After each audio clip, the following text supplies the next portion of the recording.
Well, hey everyone! Oh my god, everyone's here right now. How are we all doing? CT, Rotodex, Glitch King, Vet, Pikmin, Ultra Nerd, Rotodex again. I read Rotodex again. How's it going, Ultra Nerd? Kirby Star Allies. Well, he should be more truthful. Hey, listen. Kirby can do whatever he wants all the time, alright? All the time. That's why I play his games. He doesn't care. You think he cares? He doesn't care. Kirby, King Dedede. Man, I just installed this, like, funny little Spotify thing, but I kind of do wish that it, like, showed the custom album art that I have, because you don't know which version of King Dedede is playing right now. You know what, chat? If you know which version of King Dedede is playing right now, put it in chat. Fun little bonus game for you.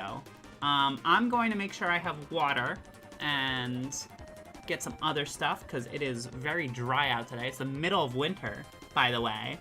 So we're having a great time. The air is dry, I'm always cold, and it's dark at 5 p.m. So we're gonna push through that with Kirby, and it's gonna be great. So I will be back very soon. You guys enjoy the music and the doodles and the guess which King Dedede this is. That's your goal.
Alright everyone, what's going on here?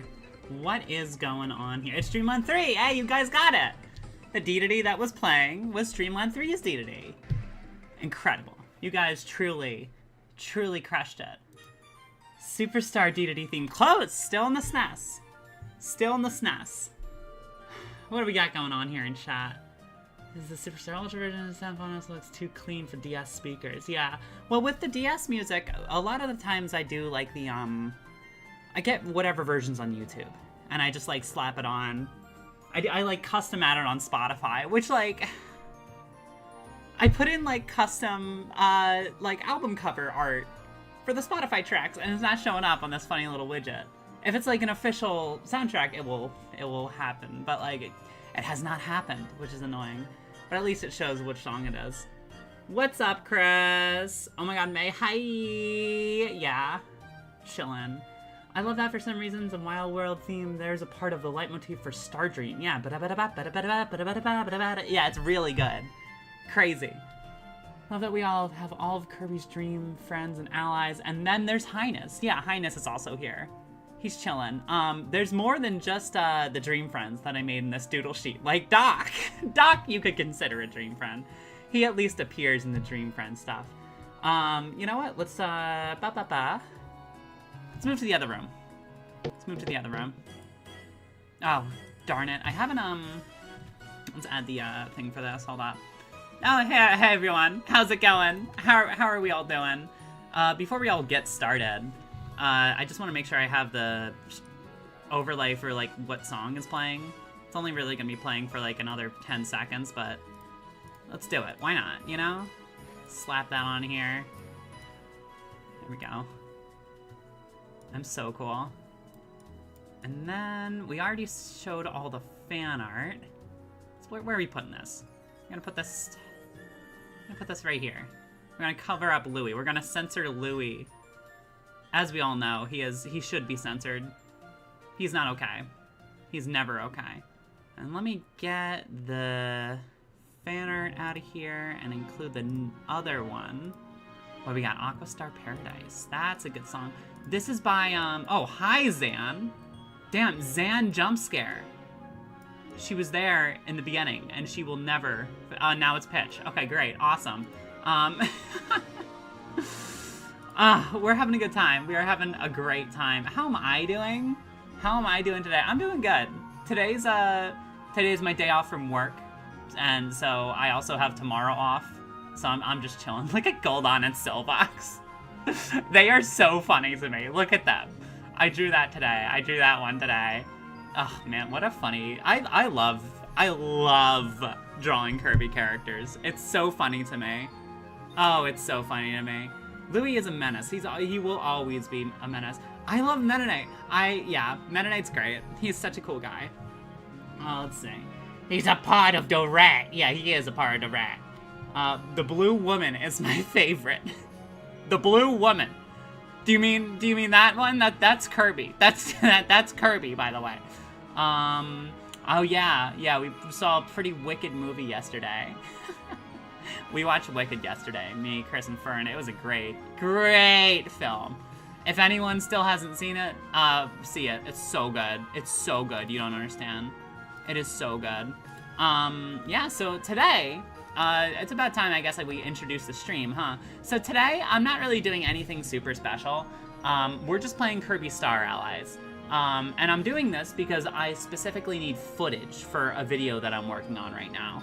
And it occurred to me that throughout our Brohive playthrough, like the only actual footage that we have on the channel of this game, our Brohive playthrough, we never really showed any of the cool guest star like locations. Like, we never showed any of the cool like guest star run-throughs. That's where most of like the amazing levels are in this game. Like, you get a select few really good ones in the story mode, but there's a lot that are just like not the best. And there's a lot that feel like Mario Maker levels. Like, you know what I mean?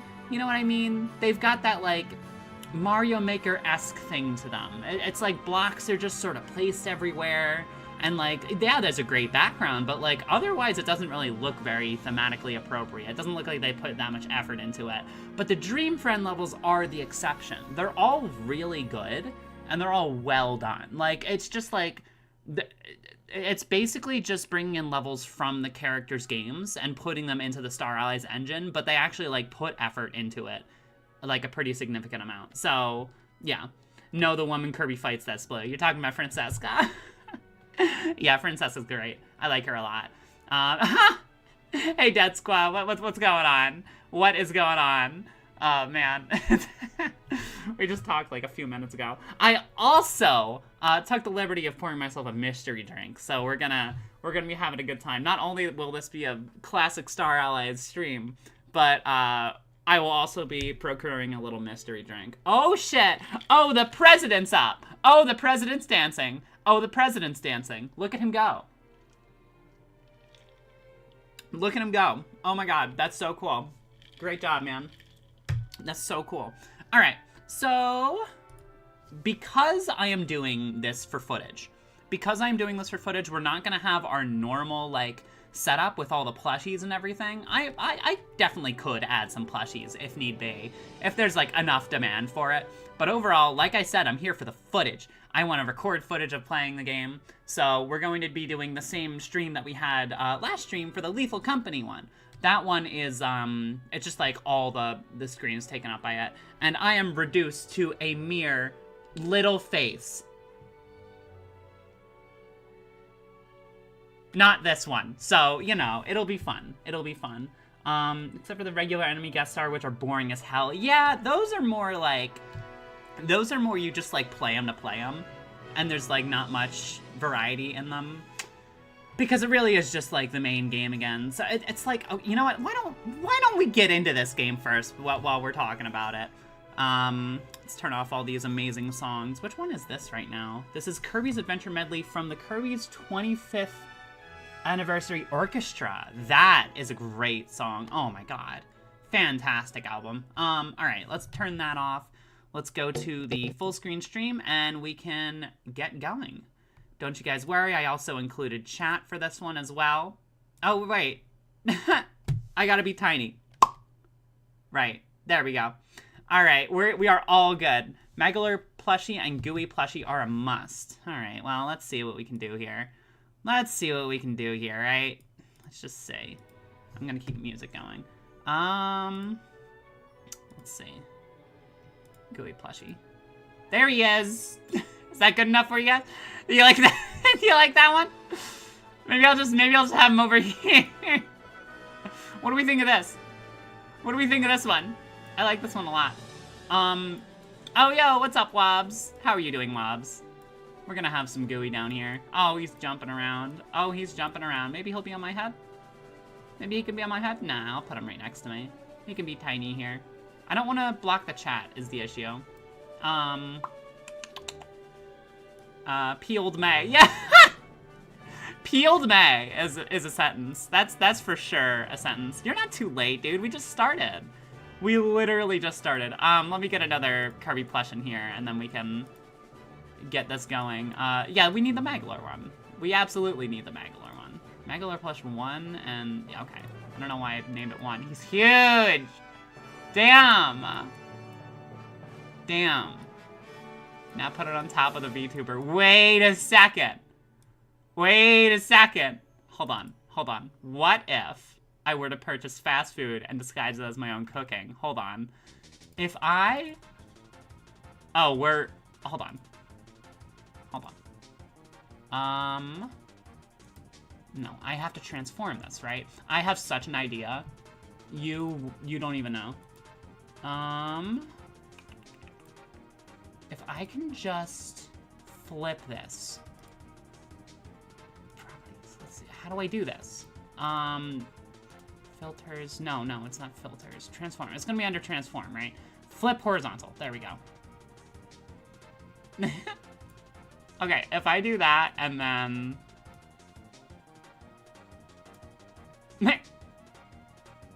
There we go.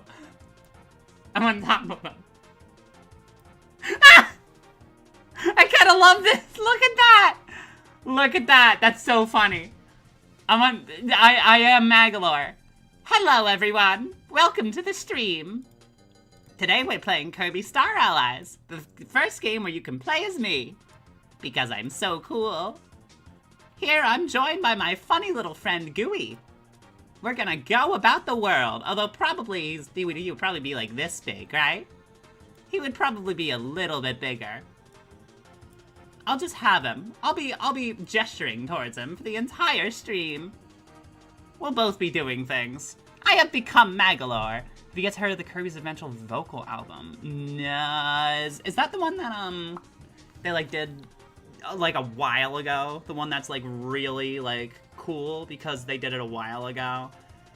Oh my god, that's so good. Anyway, hey, look, it's Kirby Star Allies. We're playing Kirby Star Allies.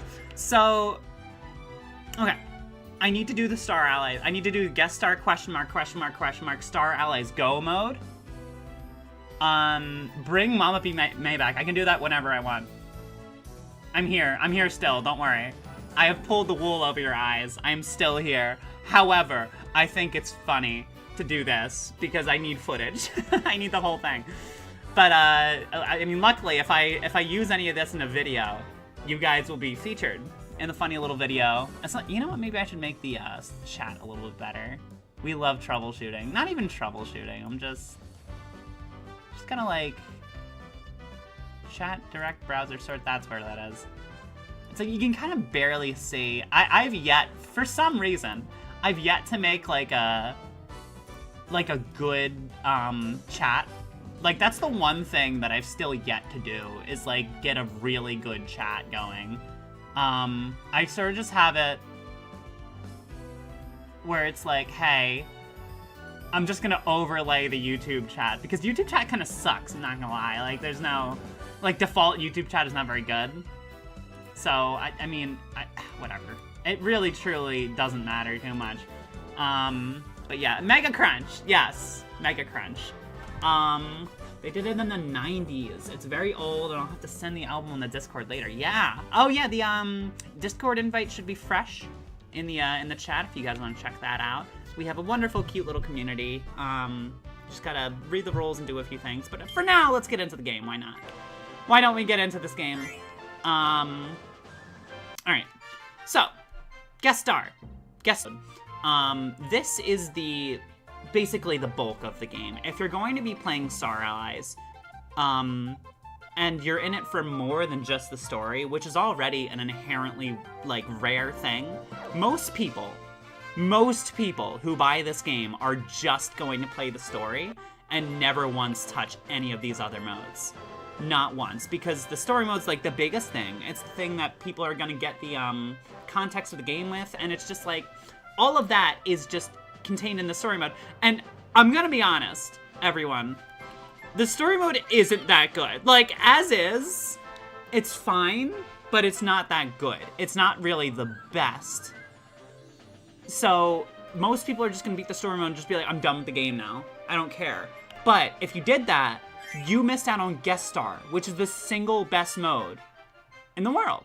It's so good because it's like, so you know Meta Nightmare Ultra or DDD Tour? It's basically that, but with any character you could possibly want. And yes, I beat it with everyone. What the fuck do you take me for? Do you think I'm stupid? Do you think I don't like Kirby? Yeah, of course I did it with everyone. This is the closest thing Bandy has gotten to his own side mode. Very true, very true. He didn't really get his own side mode aside from this. Yeah, he's very powerful in that way. Because before, it was like they did Meta Nightmare Ultra, and they did DDD Tour. Meta Nightmare is the first of these modes, and it was in, what is it? The GBA remake of Kirby's Adventure, Nightmare in Dreamland. Nightmare in Dreamland! It was in that one. The audio keeps cutting. Alright, let's close a few things out then, because it's likely to lag on my computer, I would assume. Yeah, it's a lag on my computer. That's okay. I'll close a few things. Actually, you know, it might be Gooey, too.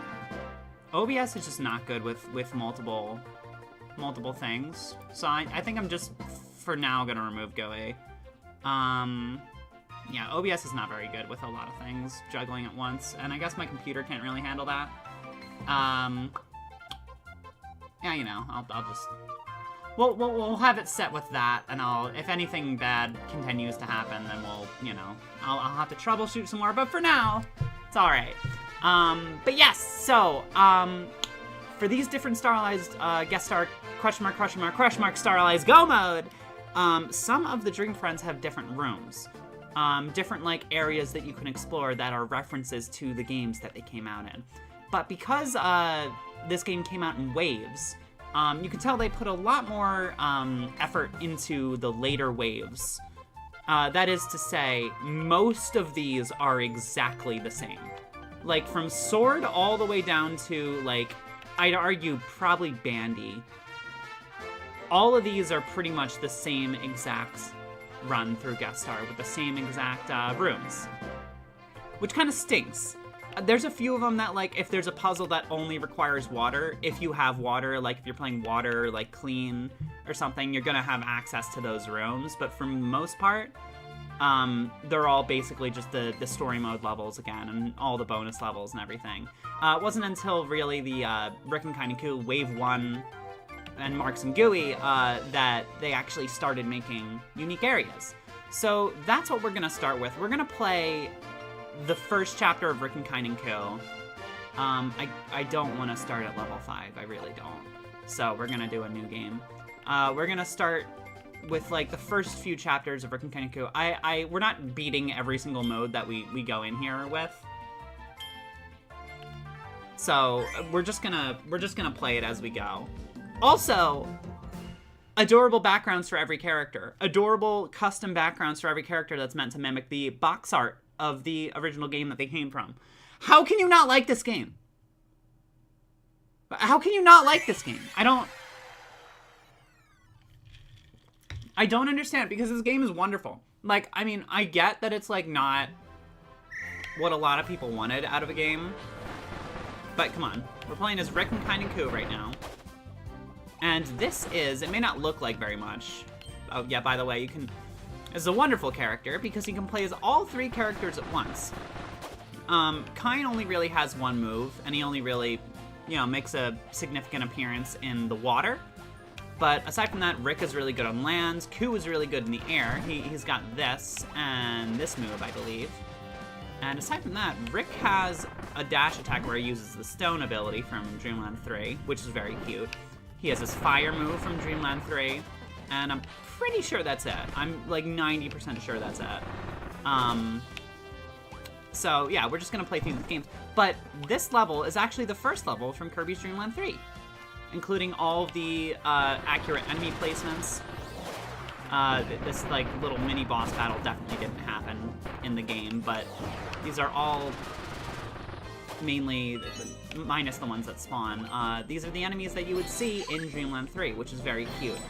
With Star Allies, I feel like the goal that they're going for is like sort of a Mario Maker impression, right?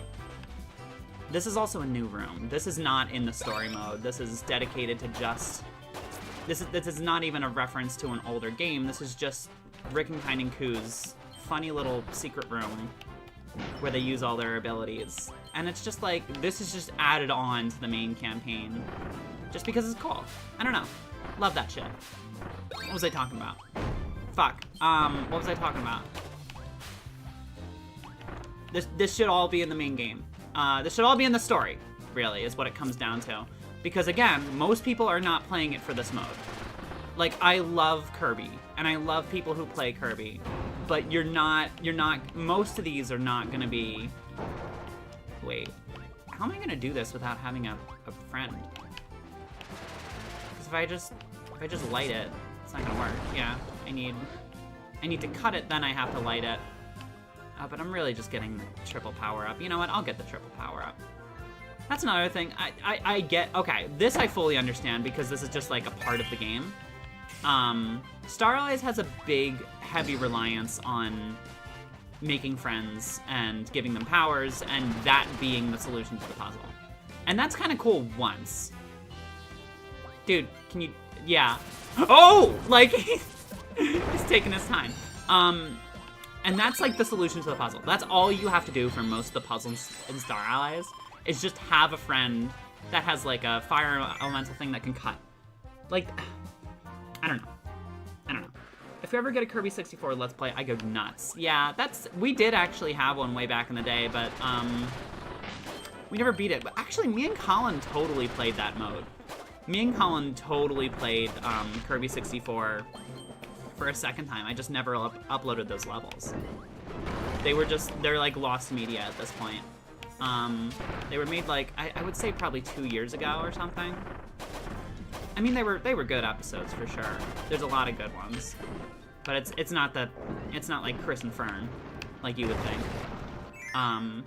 You know, deep, horrified breathing. Yeah, Gable had a brain fart moment. He always does. He's very good at that. Yeah, like this is the puzzle, and I get. You have to understand. I know why it's like this. I am aware. Because Star Allies is a game about sharing powers. No, hit me, dude. Can you do that, please? Oh my god. Hit me. Use your move to hit me. What do I even have to do here? I guess... Do I have to, like...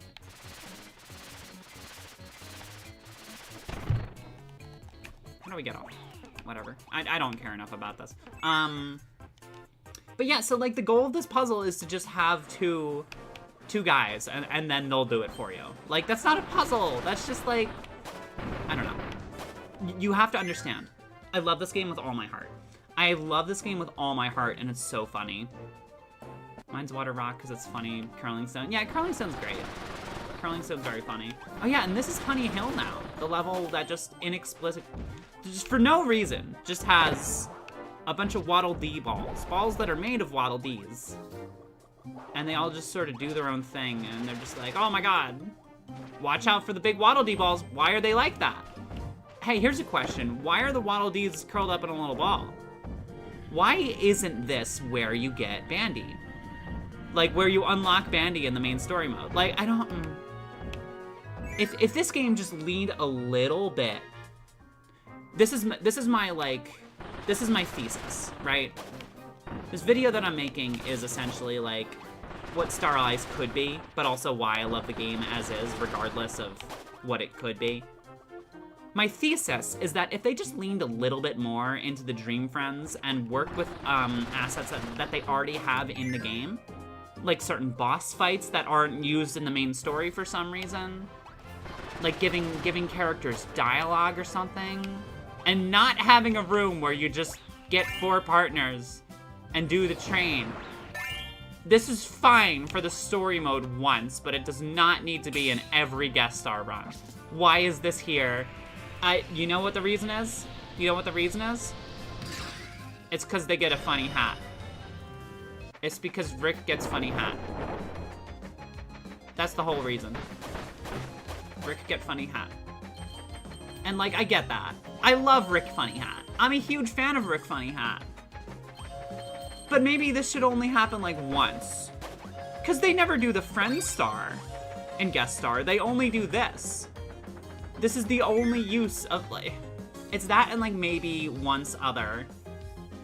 May favorite Dream Friends. You cannot ask me this. You cannot ask me this. It's like choosing one of my favorite fucking children, dude. It's like choosing my favorite children. Magalore, Taranza, just because he's Taranza. Oh, Adeline and Ribbon. Definitely. Always Adeline and Ribbon. Always and forever. They are so good to see. But that's more so just because, like, nostalgia. Trying to get May to read your chat when May is cooking video essaying is a silly thing, but wish me luck. This is what May will read. I am so powerful, and you cannot control me.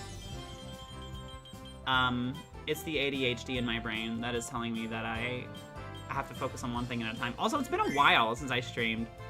It's been a while since I streamed, so I'm just like, you know, I don't really know etiquette. Sorry, Jab. It's cool that you guys are so cool that you're here. We have 23 viewers right now. That does not happen. I did not expect 23 viewers. Thank you, everyone. I appreciate it. We're gonna beat this chapter, then we're gonna go in with another character. And then maybe we can... Because I don't think Rick and Kine have any, like, outstanding levels. They might have, like, one based on Dark Castle. But that's kind of it. Also, Wispy... All the bosses in this game die way too fast. That's something that definitely could have changed in Guest Star, specifically in Guest Star, because you get a lot of upgrades to your attack and health and everything else. So why don't the bosses in turn, also get upgrades. I'm gonna turn the game audio down a little bit, just because I know it's kind of overwhelming. All right, so that's a checkpoint. We're gonna go back to the title screen. Marx has some fun stages. Yes, we will be playing Marx's stage. We will be playing Marx's stage. In fact, for Marx, we might just do a full playthrough. There's like a decent chance we'll just do a full playthrough. Because generally with the Dream Friends, they have they have 3 areas that are replaced with like custom locations. And it's like 1 in Dreamland, 1 in Jam Bastion, and 1 in Jam Banjo Base usually. And that's like the Jam Banjo Base is like the last level of the game. So, and I know Marx has a really good one. He has like one that's just straight out of Superstar for the, let's just do it. Yes, I don't care. Marx is so silly. So this is, to give you context to this character, everyone knows Marx. I'm not going to tell you the fucking lore of Marx, but in the game Kirby Star Allies for the Nintendo Switch, you unlock Marx first. Like, you unlock this motherfucker in Dreamland, dude. You unlock this dude in Dreamland, man. You're just immediately given Marx, which is insane, because Marx is ridiculous. And if you're playing story mode, like, let's give you some benefit of the doubt. Maybe you waited a little bit to buy the game, right? And, like, Wave 3 is out, right? If you play it post Wave 3, you get Marx in Dreamland, which is like getting a fucking nuclear bomb, and it's like, go buy something from the store. It's like, why would you do that? When your goal is to destroy everything in your wake, why would you do that? This is Marx. He's a funny little guy, and he looks better than he ever has. This is Marx. He's very powerful, and I love him a lot. He's a funny little guy. My favorite thing about him in this game is that he is so unassuming. Like, he always is. He's always unassuming. And look, you can make him go in here, and isn't that fun? Wow. He's on his little ball, like in the cutscenes, and you can move him around like this. Isn't that fun? Isn't that cool? Look at him. Look at him. Oh, and he kicks the ball. Wow, that's pretty cool. Well, he doesn't seem too crazy, right? He can also do this. Fuck this Cappy in particular. Let's make a black hole. And he can do that whenever he wants. Just anytime he wants. Anytime he feels like doing... Oh, you know what? Even more indomitable strategy right here. Doing this. You can drop circus balls on everything. You can just carpet bomb the entire place. Right, you can also do that. You can dive into the ground. Most of Marx's moveset is in the air. Everything else is just, he is on his ball and he is having a good time, and I love him. I love him for that. Also, another fun fact while we're here, this is, I believe, it's second, maybe third remake of the very first level, in like Kirby's Dream Land. This is the second, maybe third remake of the first Kirby's Dream Land level, and you know why? Because this specific, what we're seeing right now, this is the Superstar first level. You know why it's but the interesting thing is that it's exactly the same as Kirby's Dream Land, because the first level of Kirby Superstar was the first level of Dreamland, because Spring Breeze in that game was just all of Kirby's Dream Land. Am I making any sense here? Am I anywhere? Do I exist? Truly, I don't know. In any case, this is supposed to be like the very first sub area, which is cute. I really, truly do not care about getting any partners. I don't like friends. I don't like friends in this game. They're all like the same character, and they just beat things for you. Hey, how about, here's an idea. You're already playing like a literal demon. You're already playing a literal demon with infinite power, right? Who just like throws circus clown balls at things. Why wouldn't you just beat the game with him? Why wouldn't you just beat the game with him? I guess because it's maybe not that fun. But to me, it is fun. You be playing Marx. When have you ever been able to play as Marx before? Never. never is the answer. Also, I guess these don't break. I guess these balls don't pop. They are magic. I gotta stop calling them balls. They're bouncy balls. That's better. That's better. I am so smart. Oh, yeah, right. And as if Marx wouldn't already, like, the craziest character in the world, he can share abilities. And this gives him his, like, boss move from the boss, where he shoots lightning. And, like, each one has, like, a cute little individual thing that it gives him. And I guess see, that's a puzzle. This is a real puzzle. Because you're supposed to share abilities and then learn that upon colliding with something, it creates a vertical spark. Like, I mean, ideally, you could just also do this. You could, like, go in here and make a giant spark, but, like, where's the fun in that? That's okay. That's, like, a fun little exploit. But overall, more games should be like this. And that's why I'm disappointed that all the good levels are only in Guest Star. There should be more stuff. If I squish Marx, would he pop? Yes. Thank you for the important information. And elements make you even stronger. Yeah, exactly. Because you can get Dark Meta Knight instead. Yeah, Dark Meta Knight is, like, always an option. He is always an option. I like the implication and interpretation of Marx being part Nova after getting his wish for power granted. Yeah, I guess because Nova died. Like, how else does he have these abilities? Unless he just always had the abilities. Also, he's bald. I feel like I should mention that. Upon putting on another hat, that's actually abuse. You can't put on another hat on Marx. He only has the one. And that is his hair. You can't do that. You can't get rid of that. Yeah, the correct answer is that if you poke him, he would pop, but he would reconnect. Because that's he does that at like every 5 minutes. He just like creates like a gap in reality and makes a little black hole just because he wants to. Because he's just powerful enough. And you know what Marx doesn't need? You know what Marx doesn't need? All these friends. He doesn't need any friends. He actually only really needs one friend. And history will say they're best friends, but we all know. And we'll get him when we're, you know, available. When we get the, friend wand, whatever it's called. I think it's gonna be right here, yeah. History will say these two are great friends, and I better not fuck it up. There we go. There we go. And these two are now just going to destroy everything. They're gonna destroy everything because why wouldn't they? See, now Magolor, fun fact about Magolor, he has exactly the same moveset that he does in Return to Dreamland Deluxe. Obviously. Like, why wouldn't they give him... Look at his little clap. That's what inspired the Magolor plush clap, by the way. I love him. They've been friends for the last 13 years, yeah. Magolor is the one... To me, Magolor is the one that saved Marx from, like, rotting in space.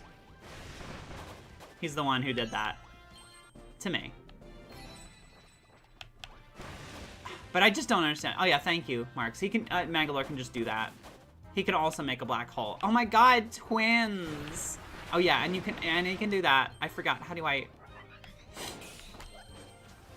Slurp. Oh my god, okay. I know this is a very inherently loud game, so if there are issues with the audio, please let me know. Because, like, most of these are just, it's a very loud game. I found that, like, booting this game up at night is just an awful idea if you live with anyone. Because they're just like, what is that sound? Like, why is the black hole sound just the most, like, clipping sound in the world? And that's what I mean about the helpers. Like, I love Magolor, I love him, but he is a helper, and he's always 2 inches behind you. Can you get away from me? Give me some space. Give me some space. I understand that I can immediately alleviate this problem by playing multiplayer, but I only have friends when we're recording Brohive. And right now, that's not an option. What's up, Kimmin? We're playing as the character in your profile picture. Isn't that cool?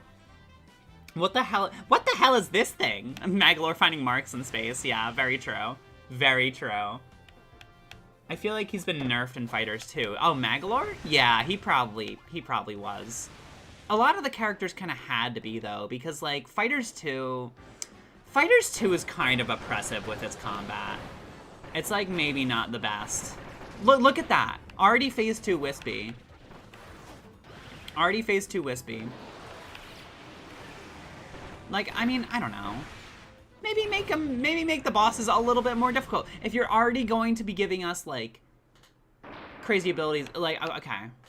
It does record your time, so maybe part of this is just like, hey, do it as fast as possible. Which inherently is good because that incentivizes you to play the game with every character. And just beat it really fast. And I get that. That's fun. That's cute. Oh, this is the bonus level. That's not hard at all. Sorry. This game is great, and I love it a lot, but this is its puzzles. These are its levels.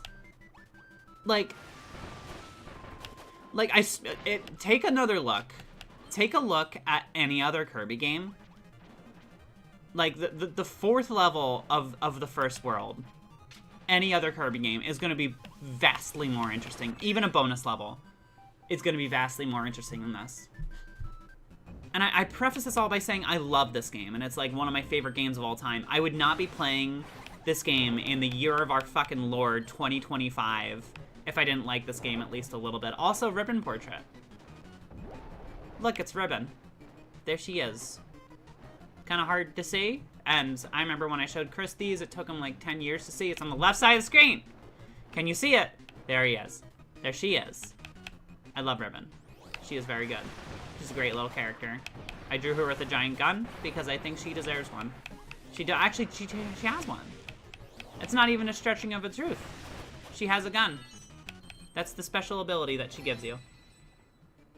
The thing is, I would more easily imagine Maglor being constantly followed by now. What, like they have to monitor him because he's bound to do something evil? Like he can't be left alone for 5 minutes. It's just like, dude, I'm just going to the store. It's like, yeah, last time you went to the store, you know what you did?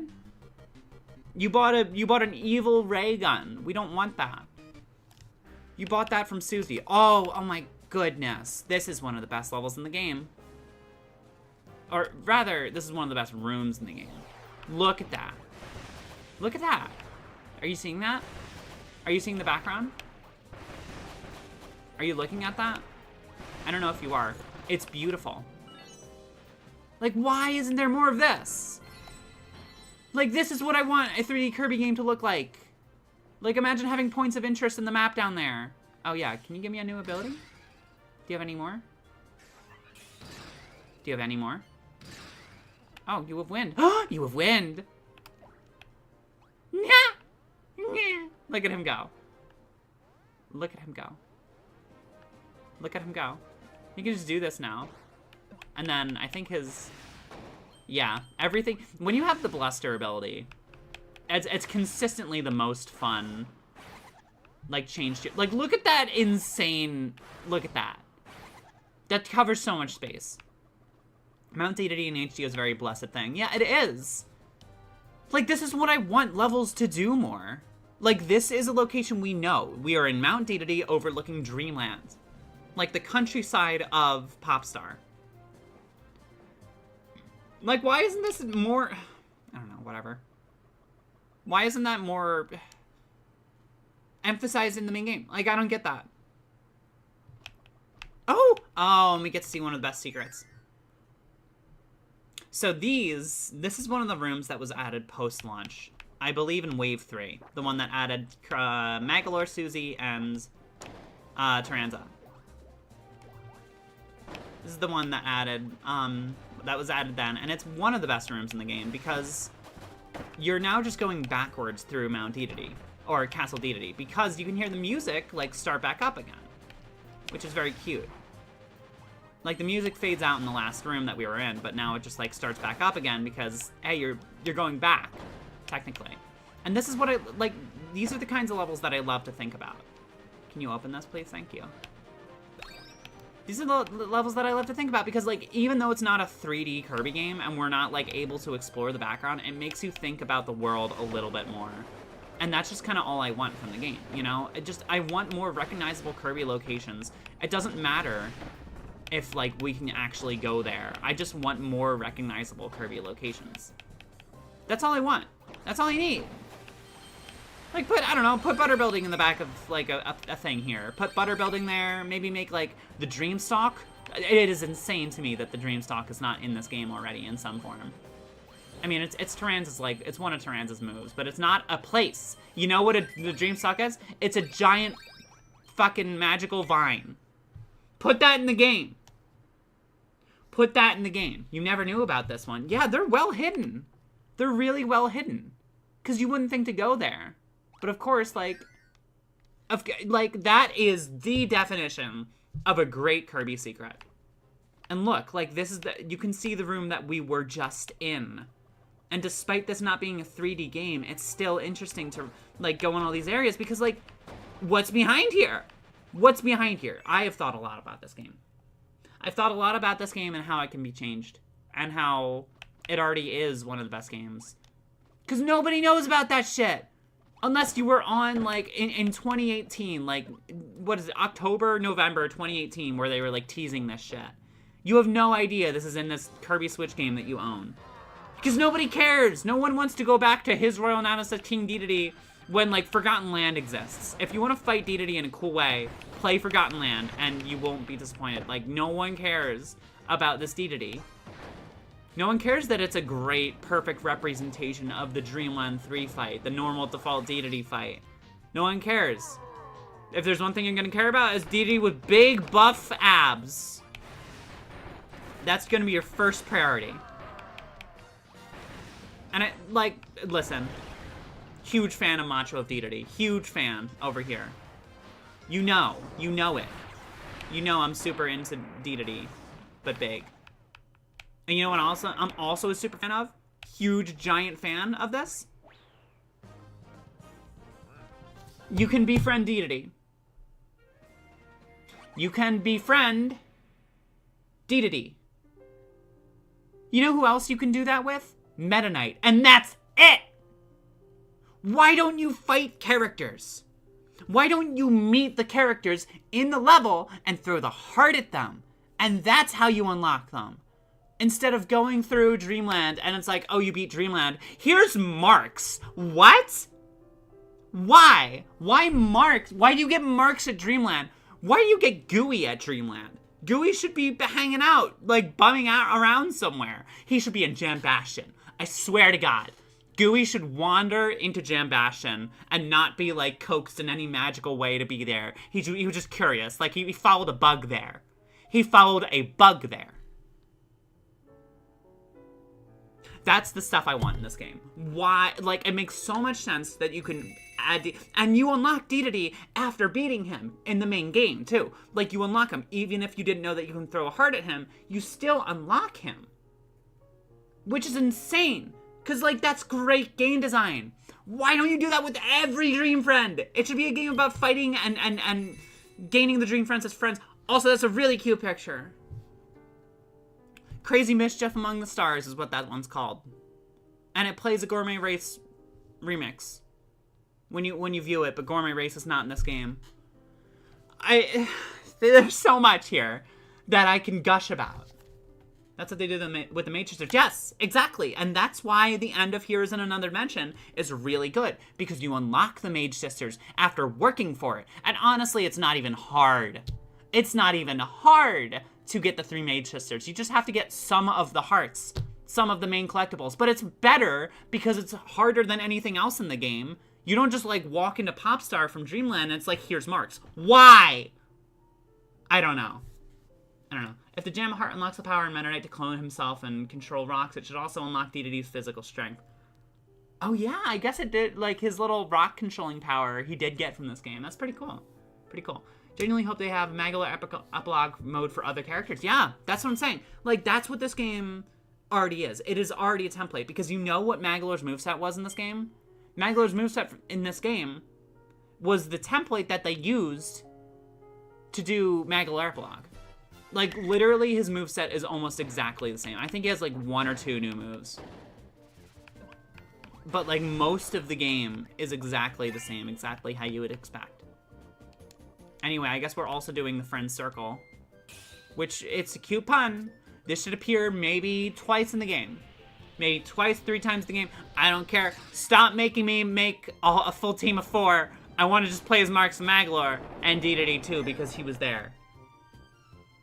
But, like, what is the point of having a game with a bunch of cool characters where you can unlock 3 of them. You can unlock 3 characters in a fun, unique way, and every other character is just there. Dude, you literally have, in Far-Flung Starlight Heroes, which is the 4th map of the main story mode, after you beat the game, and you go back, it's like you get a random chance of finding, like, an Easter egg. Sometimes that Easter egg can be Ripple Star. Sometimes you see Ripple Star in the background of the space level. That should be the single coolest thing in the game.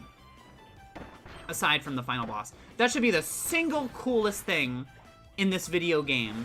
But it's not treated as that. You know why? Because no one cares. No one knows about that. How about once you get to Far-Flung Starlight Heroes, there's like a 1 in 3 chance every time you're in the overworld to encounter like the Ripple Star Easter egg. And when you do, you get to go to a new level. And when you go and beat that level, you meet Adeline and Ribbon, who are gonna be on Ripple Star. Why don't you do that? It'd be so easy just to be like, this is how you unlock this character. Oh, and character dialogue. Thank you, Rotom Dax. Thank you, Rotom Dax. Character dialogue. When you meet these characters, if they talk, they should talk. Gooey doesn't have a brain, so he would not talk. He would not talk. He wouldn't talk, no one cares. Everyone cares, actually, but I would not. You know what? I don't give a single flying fuck about Blade Knight. Not a single iota of my being cares about Blade Knight. I'm here for Chef Kawasaki and Kawasaki only. Also, the mini-bosses should be unlocked via specific areas.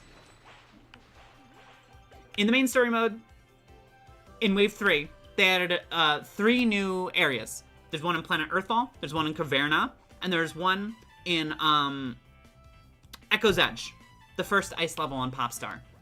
At the end of all 3 of these new locations, you fight one of the mini-bosses. You fight Mr. Frosty in Echo's Edge, you fight Vividria in Planet Earthfall, and you fight Bugsy and all the other mini-bosses in Caverna. Why don't you unlock Bugsy in Caverna? Why don't you unlock Vividria in the secret room in what's it called? Unlock Vividria in the secret room in Planet Earthfall. And then Chef Kawasaki can be on like Planet Mistine, because as you'll see, he has like a unique room in Planet Mistine, but only in Guest Star for some reason. Who else knows about this? Is it just like me being autistic about Kirby Star Allies? Because that is just a huge waste. Because like all that stuff is really interesting information. Why don't they put it in the game in like a diegetic way that would make sense? I just don't get it. The one thing that bothers me about Kirby is the characters very, very rarely speak. I want to see the character's personality shine a little bit more. That makes a lot of sense. What about Bonkers? Bonkers. Oh, yeah. Bonker. We already... Blah, blah. We already saw Bonkers' secret area in Castle Dedede. Since he has the hammer, it would make sense for him to be there. So, we already saw that area. May as well have it there. Oh, also, while we're here, may as well go to Mr. Frosty's secret area, which you can only get by not beating in the normal level of Echo's Edge. This is the end. And Guest Star, it's technically a different room, but it still has the secret. If you just go up here, you'll notice that there's like a collectible up there, right? Go there, you grab that. Cool, a collectible. Once you grab that collectible and go down here, another collectible spawns. Go up there, grab the thing again. Hey, look, you can explain Black Brother shit. That's so funny. And then you get all the collectibles up there. You go up here, and you do that 3 times. Once it is detected that you've been up there 3 times. Then... well, it should be, right? There we go. Then a door unlocks. What, like a... Oh my god. Guys, it's gonna be alright. You can... Kawasaki, are you okay? I'm doing the jig! I'm doing a little dance! I hope you like it! This is my specialty as green Kawasaki. I made a Z-Bon. Remember Z-Bon from that one episode of Kirby Right Back At Ya? I got a drink. Sands under the table, wow. I don't get attached to a silly little goofy guy who's going to inevitably die by being crushed. By getting crushed. Yeah, that's very true. That's actually so true. That's actually so true because, like, in Guest Star, like, most of the characters that you see follow you to a T, but they don't follow you exactly. Which is not inherently a problem, but in areas where the main hazard is you're going to get crushed, every character can die in, like, 10 seconds. It's so easy, and it's so funny. Oh, also, you get the cutter things for Wing that are part of Marx's normal boss fight. Anyway, this is another secret room that they added post-launch in Wave 3. And it has a very good puzzle with it. Look at this puzzle. If you miss the bomb block, you kind of have to go back. You have to go back to the previous area and then go back up here. Like, this feels straight out of Dreamland 3. Like, this feels straight out of Dreamland 3, and I love it for that. See, I missed it, so I have to go back down here and face the Gordos again. And if I didn't have, like, and if I couldn't take, like, 14 hits, that would be a real, like, issue. And look, up here, at the very top of whatever, like, tower or mountain this is, there's Mr. Frosty. This is where you should unlock Mr. Frosty. It also goes without saying that Mr. Frosty should be playable in this game. And look at he's there for the soup. Also, another fun fact, characters give specific... you didn't even see that. But characters give specific foods when cooked by Chef Kawasaki, who is now Chili and not Mr. Frosty. Wow, isn't that awesome? You're dead now. They give different food once they're cooked by Kawasaki. I guess we get, like, a turkey from Dedede, which is really funny, and we get an egg from Magalore. Isn't that funny? Isn't that funny? I've got stuff to do. Bye, guys. See ya, Super Ninja. Thanks for hanging out. It was nice seeing you. And now, Cool Heart. Look at that, Cool Heart. Like, playing Guest Star, you will get all of the puzzle pieces immediately. The main collectible throughout the game. You're gonna get it, and it's very easy. I don't know. They did a puzzle like this in Triple Deluxe before, I believe. Yeah, but it's not the same puzzle. Like, I mean, I don't know which one you're talking about, but... I mean, I believe you, obviously. But even if it's, like, a similar concept, like, how many times have you seen, like, the 3 bomb block puzzle, but, like, one of them blocks the way and the other 2 open the way? Like, that appeared, like, 15... I don't mind them reusing ideas. Sorry, also, this is probably the loudest thing in the world right now. I don't mind them reusing, like, level or puzzle ideas, as long as there's more variety. Because in this game, it needs it. In this game, there is no variety. And all the levels are basically the same. What I'm talking about specifically is story mode. Like, there's not much that happens in story mode. I mean, aside from, like, the 3 Mage Sister story, and, like, seeing Dedede and Mennonite, and that's it. And Pwn and Cone, if you want to be, like... Oh, wait a second. This is also a Dreamland 3 level. This is Dreamland 3 level that, with all the Dekaboos, with all the big Kaboos, or Dekaboos, whatever they're called, this is a Dreamland 3 level. I think, I forget which area of Dreamland 3. It might have been Sand Canyon, but it's directly a Dreamland 3, which is funny, because this is a Marx playthrough. This should not have, like... But I guess when you have... It's definitely in Gooey's. So when you have, like, a Gooey level, or just, like, a good level, why not reuse it for Guest Star? Which is cool, because at this point it's, like, it's kind of unclear whether or not this is a remake of a level, or just a level from Kirby Star Allies, you know? It's a great... Oh my god, that is a curse. Did you see that? Did anyone see that? Hold on. Darn it. Marx's eyes were on, like, Dedede's crotch. That was... I don't know why, but that gave me, like, Chowder vibes. Anyone ever watch Chowder? Great show. Warp Star. I'm trying to get competitive in a game I play while watching this, and my ears are crying. Everything is screaming. Yeah, it's the loudest thing in the world. I'm sorry. Let me turn it down a little bit. Let me turn it down a little bit.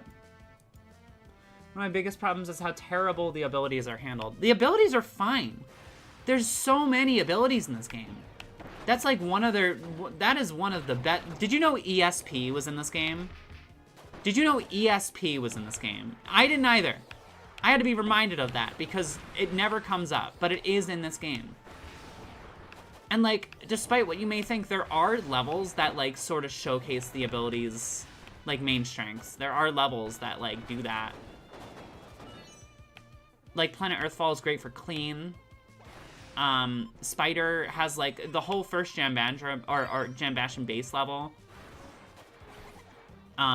is like built around Spider, which is so cool. Spider and cleaning are completely irrelevant. There's like okay, I see where you're coming from. However, Spider's fun and cleaning is amazing. Cleaning I will defend until the day I die. That is the one truth in the world, is that cleaning is the best ability in the world. And I wouldn't say they're irrelevant, because in this game, having different elements gives you a lot of options. And clean has both bluster and it has water. It has water. So it's like, it's just like really cool. And it has an ability where you can like throw people around. It's such a great ability, and honestly there could be no better game for it to come back in this one. Spider's a little weird, but it is cool that I can see Como if he didn't die there. I could see Como and I can get an ability from him. I can also friend him, which is so cute. And now he stands up on 2 legs. That's weird. Sure, that might be weird, but he's still here. I think it's really cute. It's the first game where you can befriend Broomhatter and get an ability from him. That isn't Dreamland 3. Gotta take another drink. God dang it. Taranza is just a better Spider, and I do love Clean. I just wish it was better. That's fair. That's fair. And that's like, that comes down to like personal taste at that point. Which is fine. Like, I totally do not mind that. But abilities are one thing that this game does do, like, well. It has a ton of abilities. It has so many reasons to, like, like play every single ability, because, like, not only are there areas in the story mode that are built around the abilities, not only does every ability have a partner associated with them, some being entirely different movesets, but there's also an extra mode where you can just play the entire game with just that ability, never losing it, which is so cool to me. It is so cool to me. I love it. Like, if you care about these levels, also, this is an insane strategy that I'm doing right now. Hey, does anyone have, like, water? I'll take lightning or whatever this is. Shock? Might be called shock. It's another thing. This game's not very... Bluster is stupid. Wind. It should be wind. Bluster hammer! No, wind hammer. That sounds like a video game thing. Whatever. I don't care. That's such a nitpick. That is such a nitpick. Just realized we got the final boss squad. Very true. Not that you can't really play as many you can play as more than like 3 final bosses, which is funny. But there's not many of the Dream Friends that you get are the final bosses, which is cool. They're more like the character that made their first appearance, like, in the game. Like, if Forgotten Land had a Dream Friend, it would be Alphalin. And I truly do not know what that man would do. He would probably do not very much. He would probably be like, Kirby, we have to get to the other side of the room! And that would be it. And, like, maybe he would open a portal. I don't know. I don't know. You can't escape me in my circles. Yes, that's very true. You know who else we can't escape? Meta Knight. This room, you don't even have to mess with this room. You just go up here. I have no fun or whimsy in my heart. No fun! No whimsy! Wish we got Dark Matter Swordsman as a playable character. Yeah. I would even prefer having him in the game at all. As like a bonus fight. He doesn't need to be in the game, but I do love him. But like, Rick and Kine and Coup over Dark Matter Swordsman makes a lot more sense. Because that's like, they're like an ally. They're like a real, actual ally. And having them in the game makes so much sense, and it's cute. And you can ride them. You can ride on top of them, because that's just a baked-in mechanic with the game. Look! Look at that. Wow, you can get Meta Knight by throwing a heart on him after you beat his boss fight. What a novel idea. What a novel idea. You have to understand. You have to understand. Come here for a second. Hold on. Hold on. Hold on. Hold on. We're gonna move me. We're gonna move me real quick. You have to understand. You have to understand. I love this game. This is like one of my favorite games of all time. Absolutely love this game. Huge fan of this game. Absolutely adore this game. But it has so much flaws. Like, if... all I want, my goal, is to just show how great this game is to other people. Because, like, me and, like, the 12 other people who were very autistic about this game know about all the secrets. But that's it. If you're playing this game just to beat it, the story mode is undoubtedly the most important mode to get right. And this game, unfortunately, does not really get the story mode correct that much. It has great ideas. It has great ideas. I love it. The love stick should have returned. We don't even need, like, gimmicks. Because that was something from Dreamland 3 that stayed in Dreamland 3. That was, like, what you used to beat the final boss. In this game, what you use to beat the final boss is the Star Allies Sparkler. It is a final ability. It's got its own final ability. I'm not saying we should bring back every single thing from every single game. Just use the things that are in this game already to make it even better. That's all I'm saying. Adeline is in this game. How do you unlock Adeline? Oh, you get to Popstar. What? You get to Popstar and you unlock Adeline. Why? Why is she there? Can you give any context at all to that? And no, the pause screens in Guest Star don't count as context. It should have been cooked longer. Yeah, but like... I guess that is really the problem at the end of the day, is that it should have been cooked for longer. Anyway. Got a plan? Glad to help! The Cosmic Jester from Kirby Superstar sensed danger from afar and is ready to roller coaster galaxies on his ball. This final boss is here to help. Cute. Cute. I should move my face back. I'm gonna move my face back. There we go. You have to understand I love this game so very much. I love this game so very much. And it's like... do you not believe me? Do you not believe me? Do you not believe me? 380 hours. That's not even accurate. No, wait, it is. 300 hours is accurate.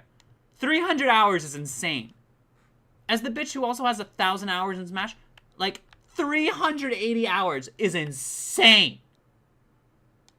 Also, if you manage to snipe my friend code, I don't care. Celeste is a great game. I'm getting off track. Star Allies is a great game. Let's keep playing Star Allies. Because I don't believe there's any... Never mind. This is a bonus room. This is a room from Kirby Superstar. This is a room from, I believe, Dynablade. These two little guys were flower guys. I forget what their actual name was. And I believe there is a Chef Kawasaki fight in this area.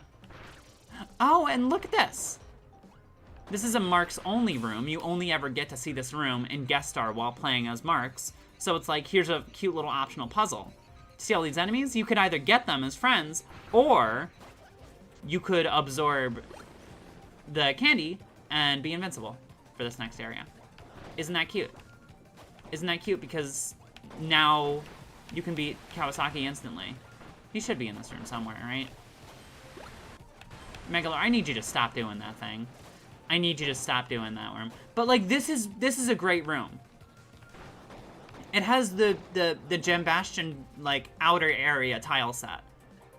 But like, mechanically, this is a great room because you're exploring so much. Like, we really are not appreciating that much because this is not Kirby Superstar. We don't move as slow as we did in Kirby Superstar. We're just moving around and like doing crazy giant attacks. But this is a cool level. This is more level design than we normally get in this game, and we're not appreciating it. Because it isn't really the game to appreciate level design. And I think that's sort of the crux of why there are no unique levels. But, like, there still should be. That doesn't mean I don't want to go to these places. I still want to go to these places. And you know why it wouldn't even be that tall of an order to add them into the game? You know why it wouldn't be a tall order to add them into the game? Because these levels are already in the game. Put them in story mode, at least. That's all I'm saying. I do love Void, though. Yeah, I will die for Void. I will always die for Void. Favorite boss fight ever. Favorite boss fight ever. Undoubtedly. Also, this is another unique... This is not a reference to anything, but this room is a unique Marx room. Where it's like, oh, hey, use Marx's abilities. The game knows that you're already flying over everything and, like, carpet bombing. So why not make a room for that? It's like, look at this. This is a puzzle. It's not very hard, but it is a puzzle. It's cool.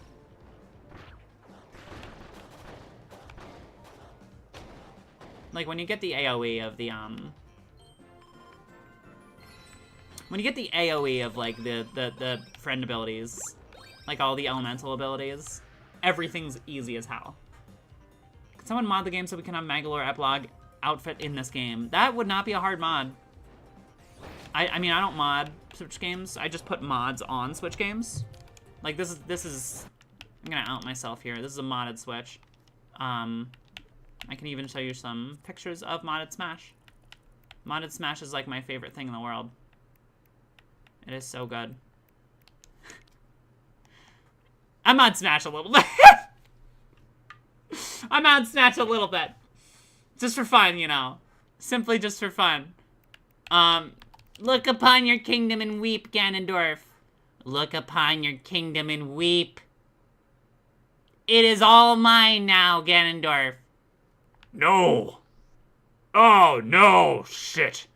How could I lose to Fiona from Adventure Time but in Minecraft? That was your mistake, Ganondorf. You underestimated my power. I'm trans. I can do anything I want. So true, Fiona. Back to the game.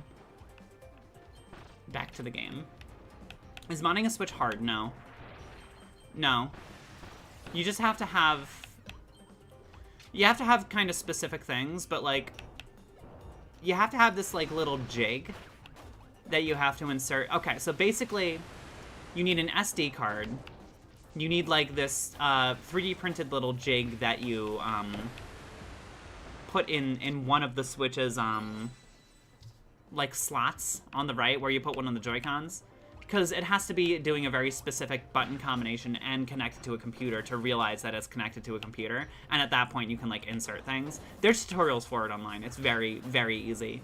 Way more than I can give you, like, doing it, like, telling you from memory here. But there are, like, really good tutorials. There's a really good one. I forget who did it, but, like, how to mod your Switch. Just, like, look it up. It's so easy. You do have to have an unpatched Switch, though. Probably, like, one of the older Switches. Might work on OLED Switches. I don't really know. This is my Switch I got, like, in 2019 when it was... 2019? No. 16? 16. I'm pretty sure it's 16 when it was released. This is the Switch that I got, like, the year it was released, so I can... You know, it is fully vulnerable to being modded. I looked up mods for this game before doing the stream today, and, like, there weren't any really good ones that I could find, so... One that I would love is, replacing Kirby skin with Shadow Kirby skin. Be a huge fan of that one. Oh, stream. One I'm off work for. Hell yeah, dude. Welcome, Sea Striker. Man, I have been slacking on my mystery drink. Be careful, I hear Nintendo doesn't like it. Alright, fucking kill me, Nintendo. Come to my house and kill me. What are you gonna, like, what are they gonna do? Ban me from online Smash? Okay. It's a bad habit to play online Smash anyway. Like, I don't care. You're not even gonna ban me from online Smash because guess what? All my Smash skins, hi Ponin Cone, I love you. Love that you're in this game. Love that you're organically baked into this game in a unique way that doesn't really intrude on Star Allies' like story making. Also, you die in 12 seconds. Sorry. Love you. Love that you guys are in this game. Like, what a great little thing. You know how you end the fight too? You know how you end the fight with these characters from Dreamland 3? You end the fight with these characters from Dreamland 3 by throwing a friend heart at them and befriending them. Wow, the whole point of the game? We're not gonna see it right now because this is guest star, but like, you usually do, and then they open the door for you, and it's a very cute moment. It's a very cute moment. But that only happens 3 times in this game. 4 times if you want to count the Mage Sisters, where you have to throw a friend heart to end, like, a confrontation. That should happen every level.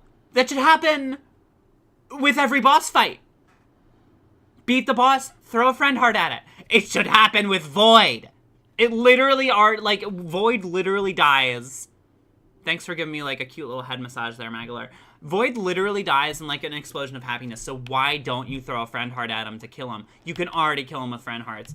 This game perplexes me so. Oh, it perplexes me so. Because it could have been so much better. Anyway, yeah, anyway. Going back to the tangent about modding your Switch. It's actually cool and awesome and sexy to do it. Especially if you're doing... Like, the only reason I'm on my Switch is to play Smash with more skins. That is the only reason.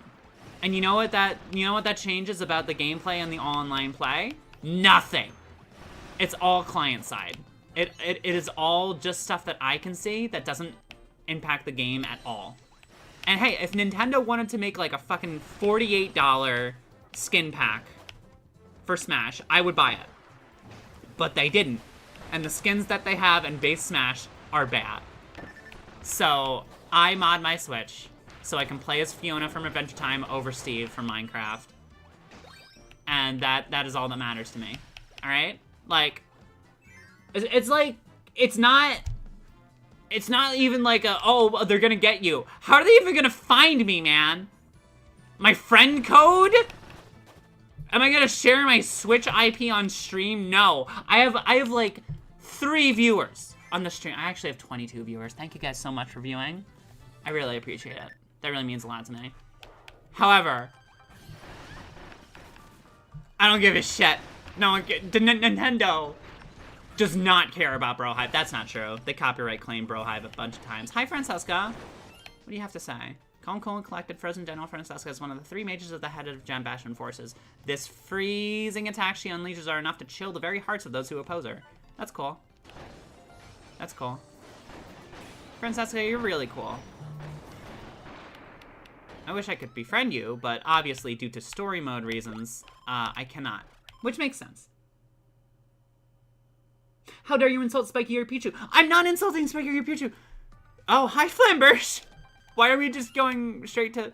One of 3 Gen Bastion Mages, the Blazing General Flambers rains fiery vengeance upon anyone who stand in her way. She gets pretty mad if anyone does anything to upset Francesca. They are kissing. In fact, she's kind of riled up right now. Oh boy. Oh good golly gosh, Flambers. What kind of relationship do you have with Francesca? Man. I remember when there was like a lot of discourse about like these 2 being lesbians. And, like, in gay love, because they are lesbians. And they're like, they're sisters! No, they're not! No, they're not! They're sisters in like, the nun way. They're part of a cult, dude! They're part of a cult! They're like, if you ship... I remember seeing someone... This is so personal, by the way. This is not even... This is a beautiful room, also. My ADHD is going crazy. This is so personal, but like I saw someone like get angry at someone else online who was just like, it was like, you can't ship those 2 because they're sisters. No, they're not. They're sisters as a nun. They have different skin tones. Doesn't mean you can't be sisters if you don't have different skin tones. It just doesn't make any sense to like gatekeep lesbian Kirby characters by being like, no, they wouldn't do that. Shut the fuck up. They're in a cult. They can do whatever they want. They were on different planets. How are they biologically sisters? They're not! Not even in the familial way. They're part of a cult! They were resurrected by Highness. And then he was like, join my cult. I worship dark matter. We're gonna see bold marks again. We're gonna see bold marks again. I gotta drink more mystery drink while this happens. I don't even have to really do anything. I have to press B sometimes.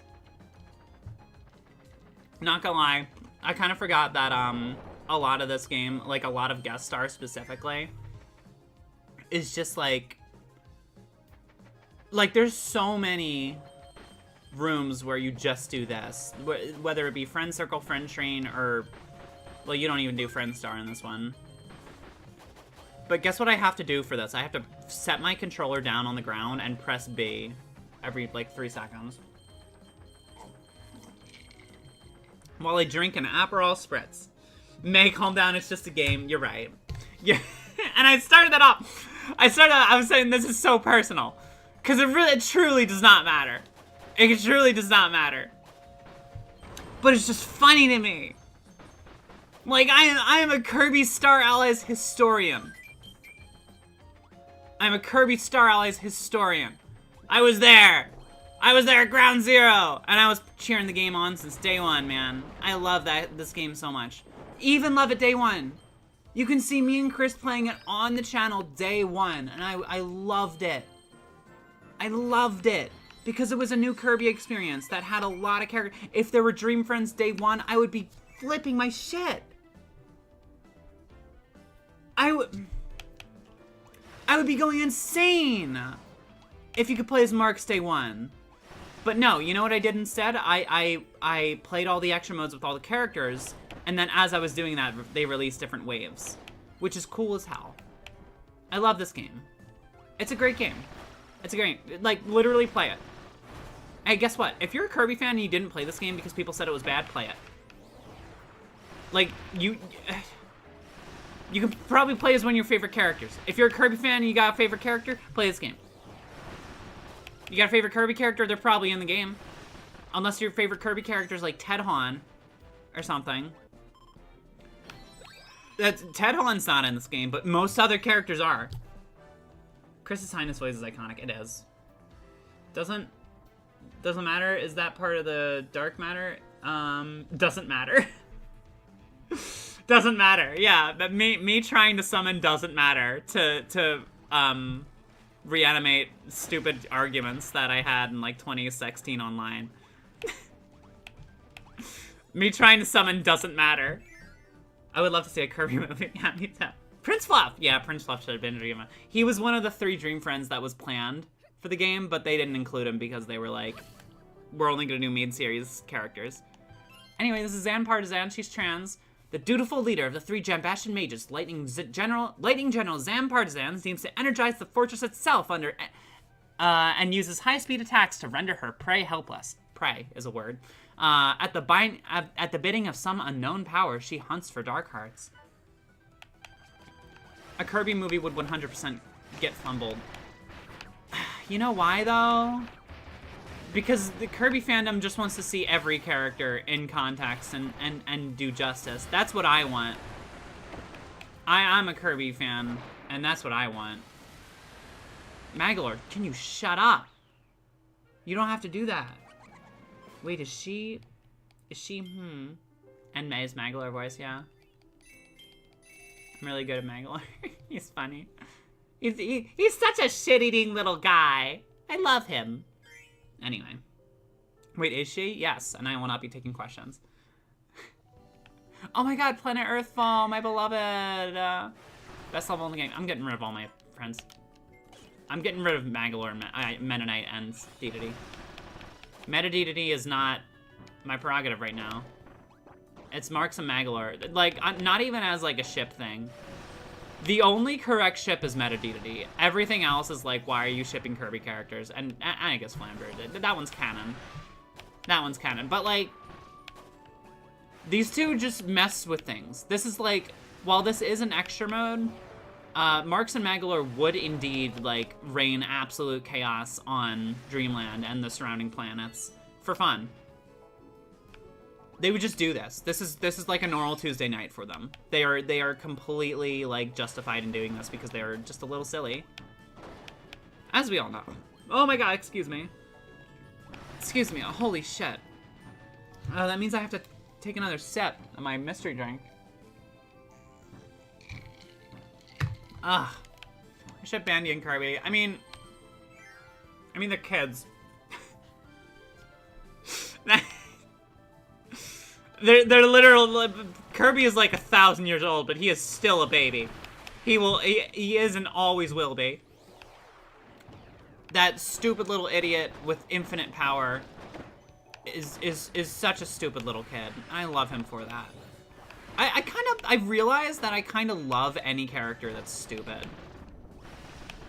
My current favorite character of all time is Fiona Campbell. And she is without a doubt the stupidest character on Earth. I love her so much. I just saw Wicked. The other protagonist that's not Elphaba, the witch, in Wicked. I forget who she's played by, but she's played by, like, an insane actor. She is so stupid in that movie. You have to see it. Dude, I know my audience. I know my audience of Brohive. You're gonna love Wicked. Like, if you go out and watch Wicked right now, if you still can, if it's in the theater that's still playing it, watch Wicked. Literally, like, don't even do it. It's so funny. Like, it is such a great movie. Absolutely fantastic songs. Amazing set pieces. Like, it's not, like, it is the movie that really made me excited to watch movies. Again, you know, I watched it last night. Like, it was very new. That's scary to think about. He's a baby and he's, like, so powerful. Yeah, but, like, he will never not be a baby. Like, as much as people say he's gonna be, like, this terrifying Galactonite character when he's grown up, he will literally never grow up. He is already a baby. And there is no game where they're gonna explore what an older Kirby would be. You can quote me on that. If that's the next new Kirby game, I'm all down for that. But it won't be. Sorry, I'm doing the same move over and over. This is probably not very entertaining to watch. This is why this game isn't very difficult. This is why in Ultimate Choice, if you're doing it solo, it's a lot more interesting because you don't have access to different moves or different elemental abilities. You just sort of have to deal with what you have. Like, you don't get all the AoE attacks of, Electric. You just sort of get the default Marx, which is really cool. Another reason to play Soul Melter solo. Or Ultimate Choice, whatever you want to call it. Remember a long time ago seeing people ship Meta Knight and Susie for some reason. That, I mean, no. I don't... I know we're already on the topic of Kirby shipping, and I recognize that that's not a good topic to stay on for that long. This is the brightest thing I have ever seen in my life. This is so bright. On my display, it's so bright. I'm not sure if it's... I'm looking at the stream, and it's, like, not that bad, but it's so bright on my display. No, Susie literally, like, mechanized Meta Knight, and he hated it. And then he was like, we have to kill her. We have to, like, put an end to their antics, at least. I'm not okay with that. And there's like a little screen, like a title screen skit in this game. The little skits that happen on the title screen that take advantage of the characters you unlock. Yes, you unlock characters in this game. You unlock Sir Kibble, technically, in this game.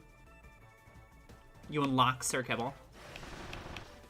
By every character you actually unlock.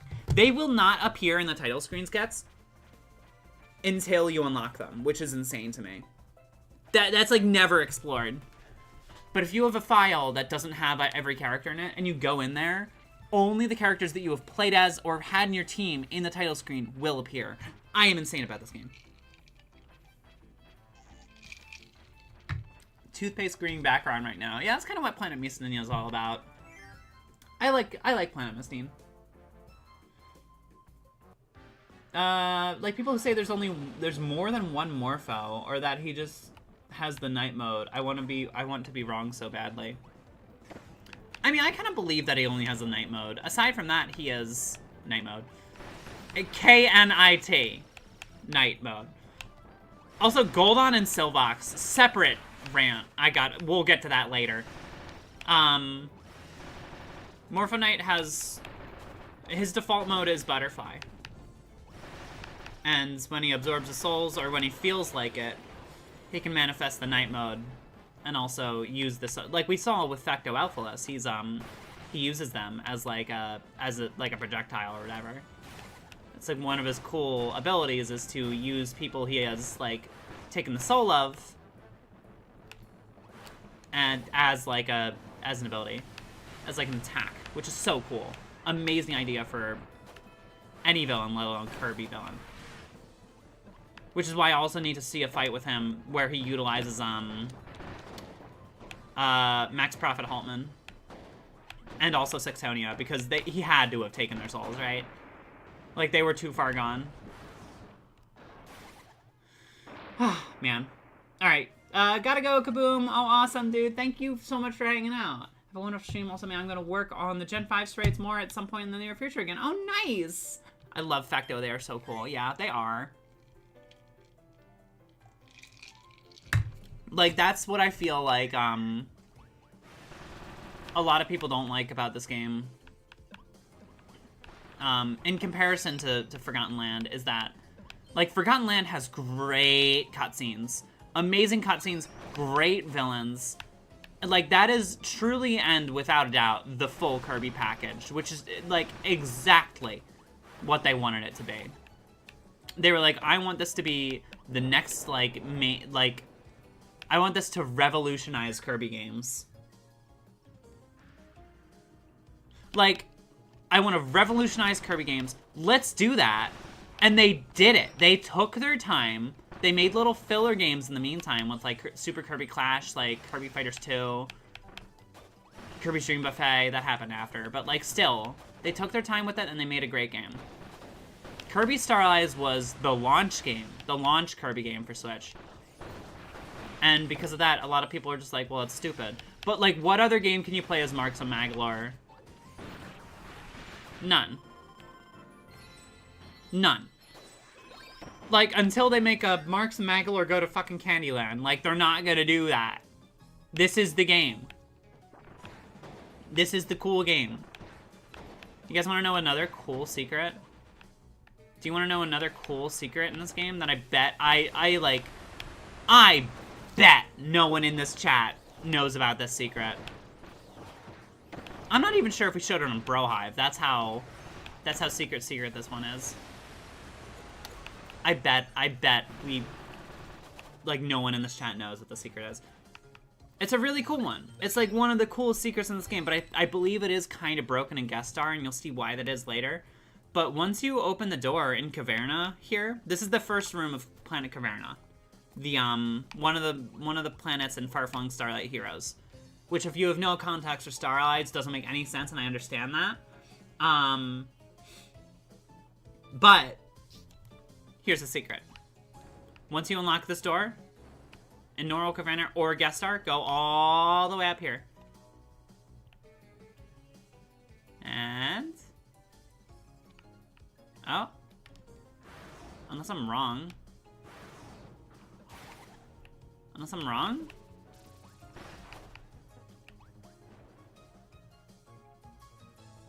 Unless I'm wrong.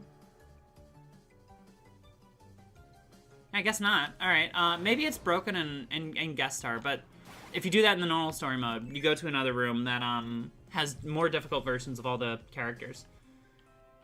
Or more difficult versions of all the fights. Oh, I guess you don't even fight them. Maybe that's why it doesn't work. Would they really make it a unique room, though, that doesn't have the secret? Whatever. Whatever. We're going straight to Francesca Fight 2, I guess. Because this is, Planet Frostak's moon. It's like Chili Moon or something. It's like called something stupid like that. I know the secret. Okay, alright. So, maybe my audience is perfect then. Maybe the audience of Brohive truly is the best audience because you guys know the secrets of Star Allies. That's so perfect. Thank you. Thank you for knowing that. You guys are so important. They get the night form from Observing Galacta and use Fecto in the soul attack.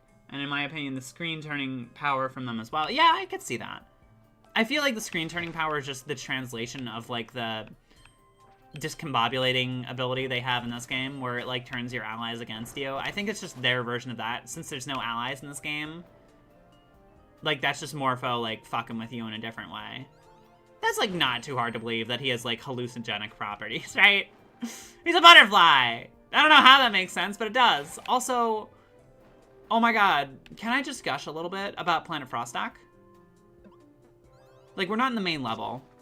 This is really just what this is. What you're seeing as the tile set for Planet Frostak rather than like the actual level. Because it's the moon. But if you go in the normal level of Planet Frostak in the background, you can see, like, absolutely beautiful background.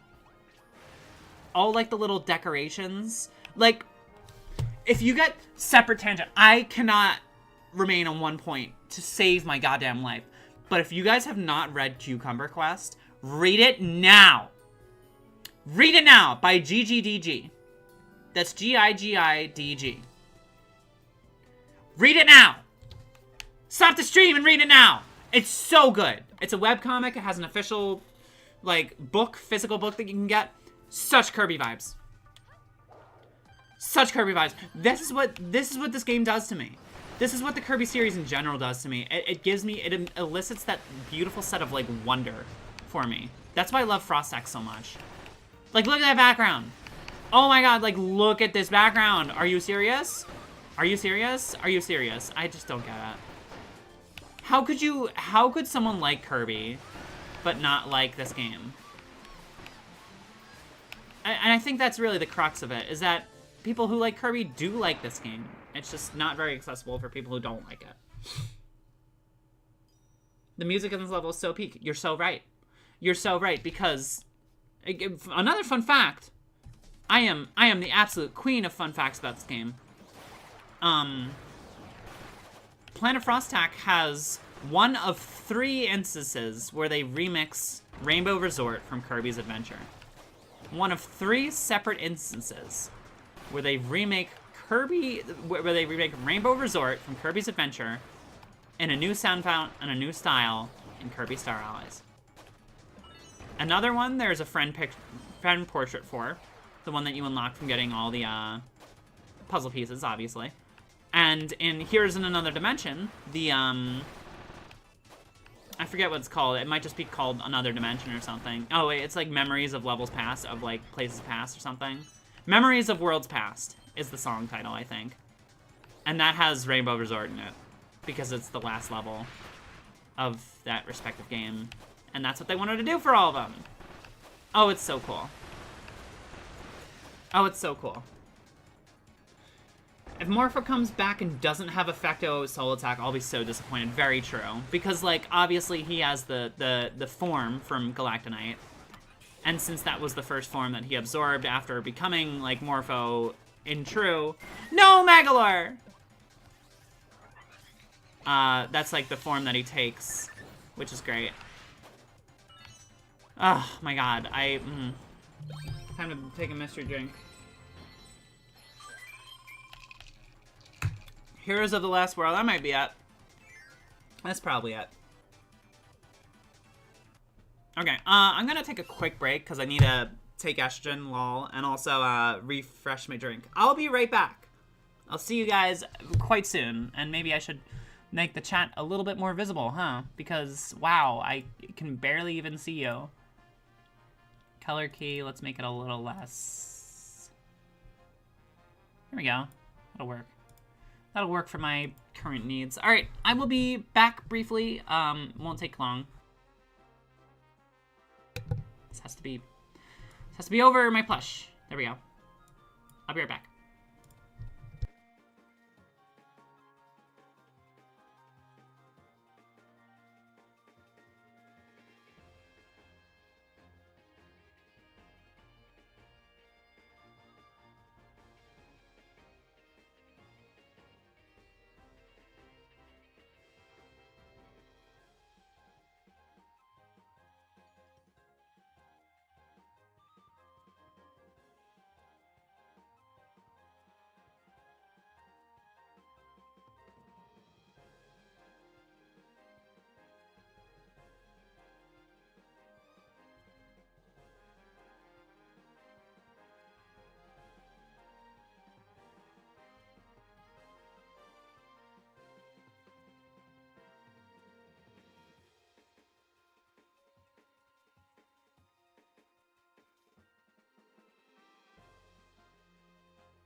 Alright, did Magalore run the stream correctly?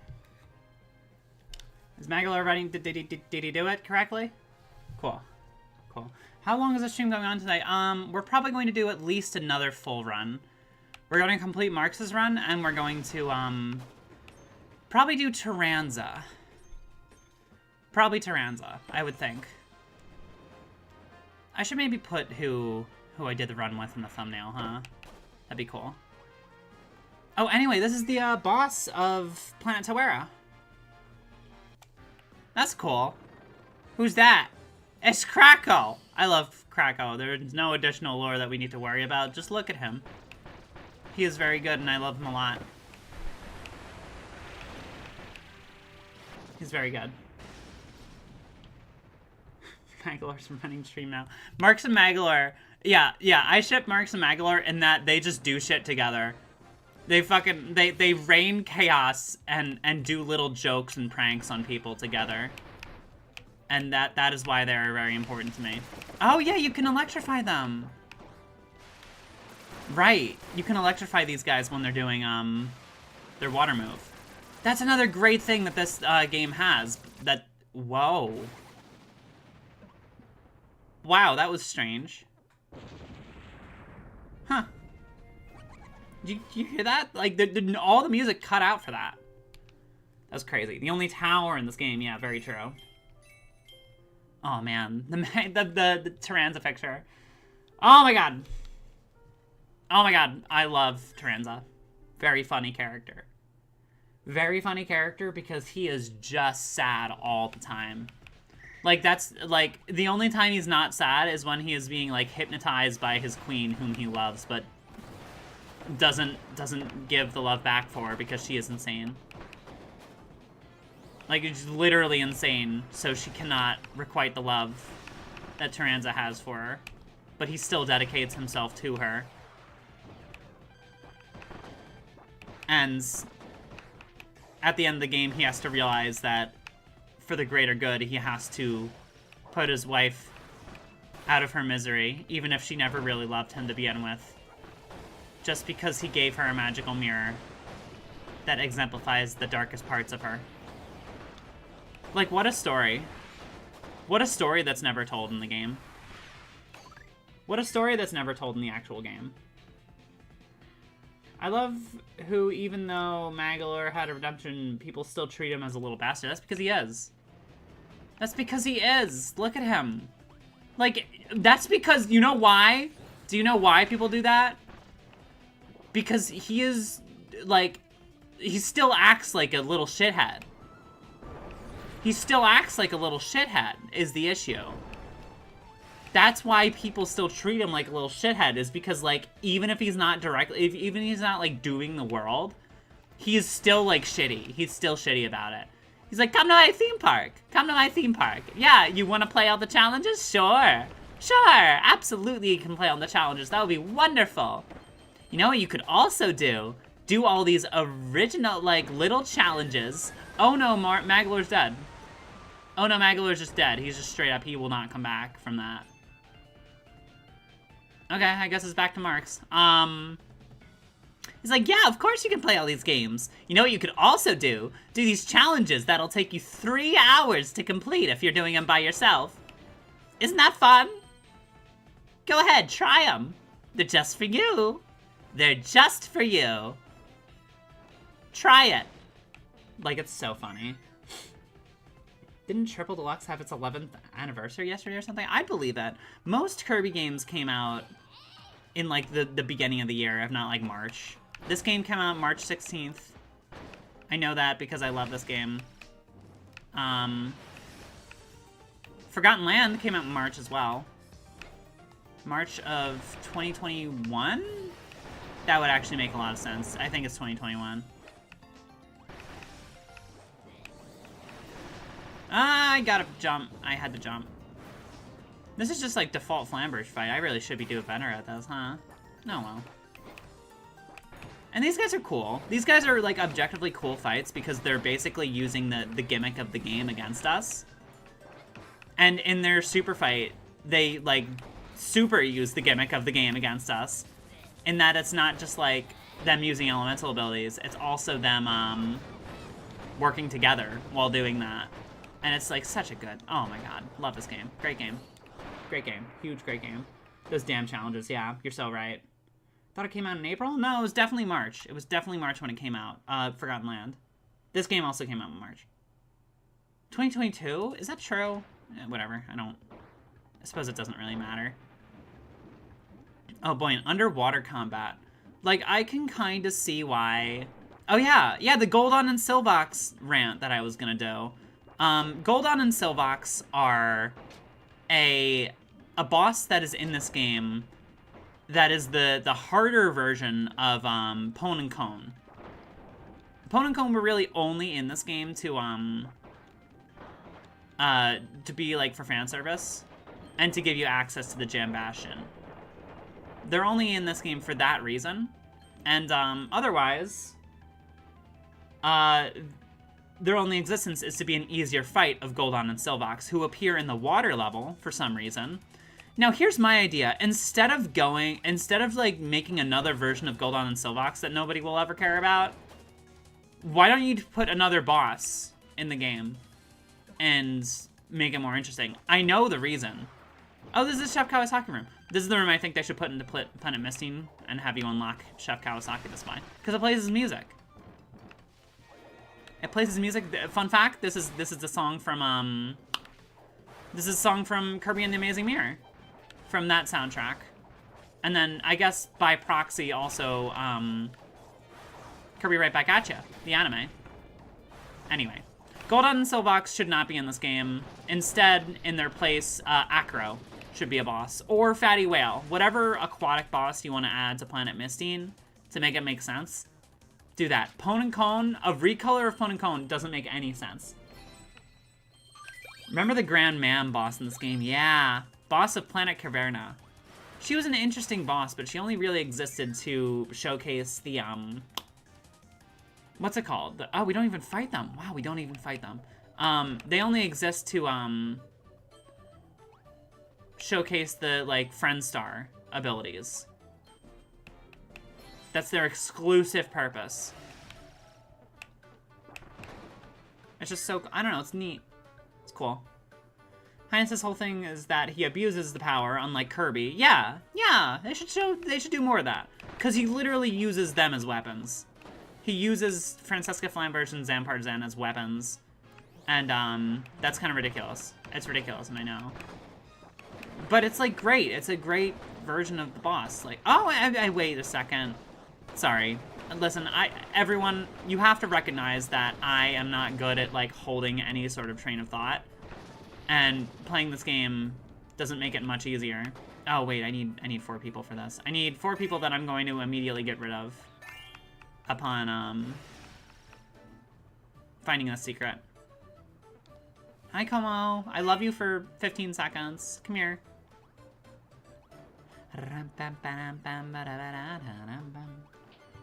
We love you, Grand Mam. Hell yeah. Hey, what's up, Star Aether? How you doing? Apparently, Grand Mam can regenerate her armor. I forgot that. Oh, interesting.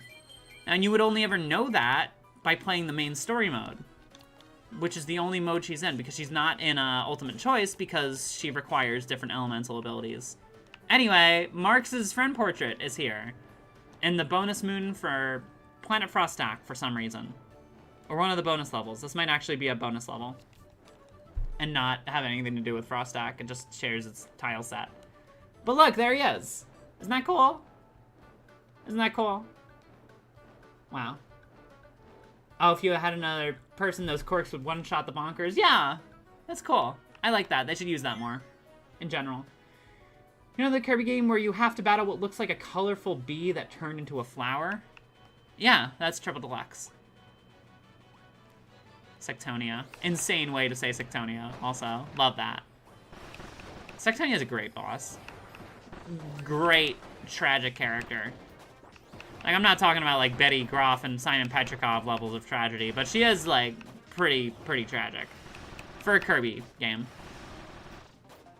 Same with, Susie and Max Prophet Haltman. They're all, you know, very sad characters, inherently. Mangalore too, to like an extent. He doesn't do that much in terms of tragedy. He just sort of goes through it. He goes through it and regrets his decision, so now he's a friend. Which is cool. Oh god, ow. Ever so strange that I am almost dead from this. I should use my Marx abilities. There we go.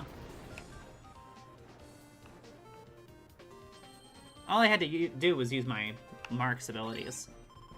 Haltman, yeah.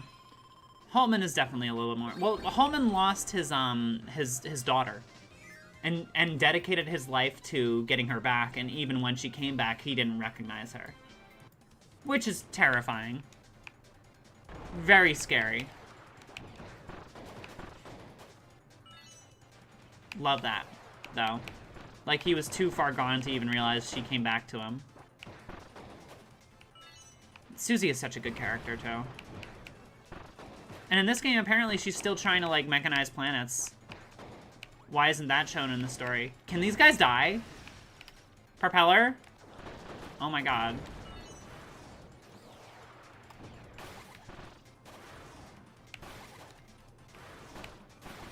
I think if you descend... I remember seeing a video where if you descended too fast in this room, that it would kill you. Which is really funny. And I always try to do it with characters that can, like, move down really quickly. And Marx is one of those. Also, this is a guest star only room, but, like, there should be a secret where you, like, go up here. And, yeah, I'm pretty sure that's all they move up. Like, once this is all cleared, you should be able to go up here and see, like, another secret. That'd be cool. That'd be cool. Anyway. The fact that we had to kill him after becoming one with Stardream in the True Arena to put him out of his misery. Yeah, yeah. Like, he fused with Stardream, and, like, then, like, there was no coming back from that. Like, you literally have to kill Stardream to beat the game. And 100%, you know? So cool. Also, this is a very unique guest star room. Whichever run you're doing, in this room you have to beat a bunch of versions of yourself. For the Dream Friends, it's obviously not an option, even though Marx has a boss fight that is in this game. But I wouldn't expect him to fight himself in his own guest star mode. That doesn't make any sense. But, like, if you play as, like, Dribbly, you're gonna get, like, a bunch of Dribblies, and you fight them all here. And this is the last checkpoint before the last part of the game, which is cool. It's very neat. I thought it was more evil in the Japanese and less evil in the other versions. Huh. One of the Kirby Twitter art of Susie Taranza and Kirby looking up at the star constellation is very funny, yeah. And it's funny because they're all looking up, and, like, Susie's, like, remembering her dad. Taranza's remembering, like, the person who he really cared about, who was lost to insanity because of the dimension mirror. And Kirby's thinking about cake. That's literally that. Susie literally smiled her ass off when she killed Haltman. She had no remorse. No, she didn't. She didn't kill Haltman. Kirby killed Haltman. Like, okay, I think I know the scene you're talking about. It's where she, like, steals the Stardream helmet from him. But she didn't know that would kill him. She didn't know that would kill him. That's, like, just not a thing. She had no idea that would kill him. She just sort of wanted to steal the technology and, like, prove it to her dad. To be like, oh, I told you it would be, like, you couldn't do this before. I'll now take over the company because you didn't recognize me. I don't know. It's cool.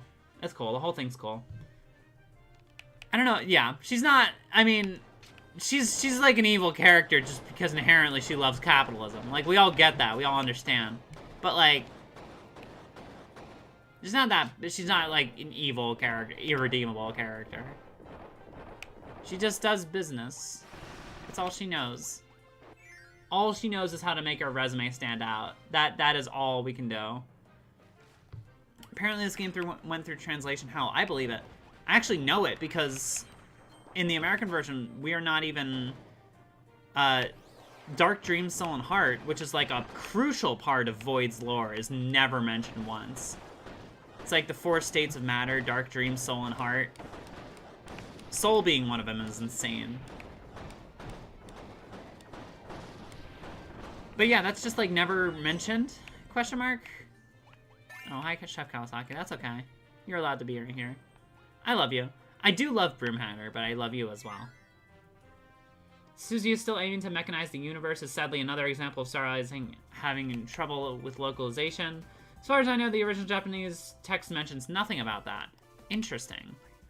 I mean, okay, I don't have an issue. Here's my pitch. Here's my pitch, right? I'm gonna make a whole video on this, and this is the reason why we're playing this game today, even to begin with, is because I need footage to make this video. But here's my pitch for this. I already mentioned that I wanted to make characters unlocked in, like, diegetically in the story mode. I want them to have a reason for being there, and I want them all to, like... I want you to unlock them in a cool way that makes sense within the story, that also doesn't intrude on, like, the 3 Mage Sisters and Highness's story. So here's my pitch. Instead of having Flamberge as the boss of Star Lavadum, which is the lava planet in Far-Flung Starlight Heroes. Instead of having her, make it Suzy. Make it Suzy, and Suzy's like, I'm like trying to harvest resources from planets. Have like a cutscene that has her say this. She's like, I'm trying to harvest the resources from planets, but I'm only doing it on planets that have no like signs of like intelligent life or something, which would be hilarious because she was calling a bunch of like Chilies and Dribblies like and burning Leos unintelligent life, which is really funny. But how about you fight her then, and then she sort of like after you inevitably beat her, she realizes how futile it is to mechanize planets to begin with, and she just stops.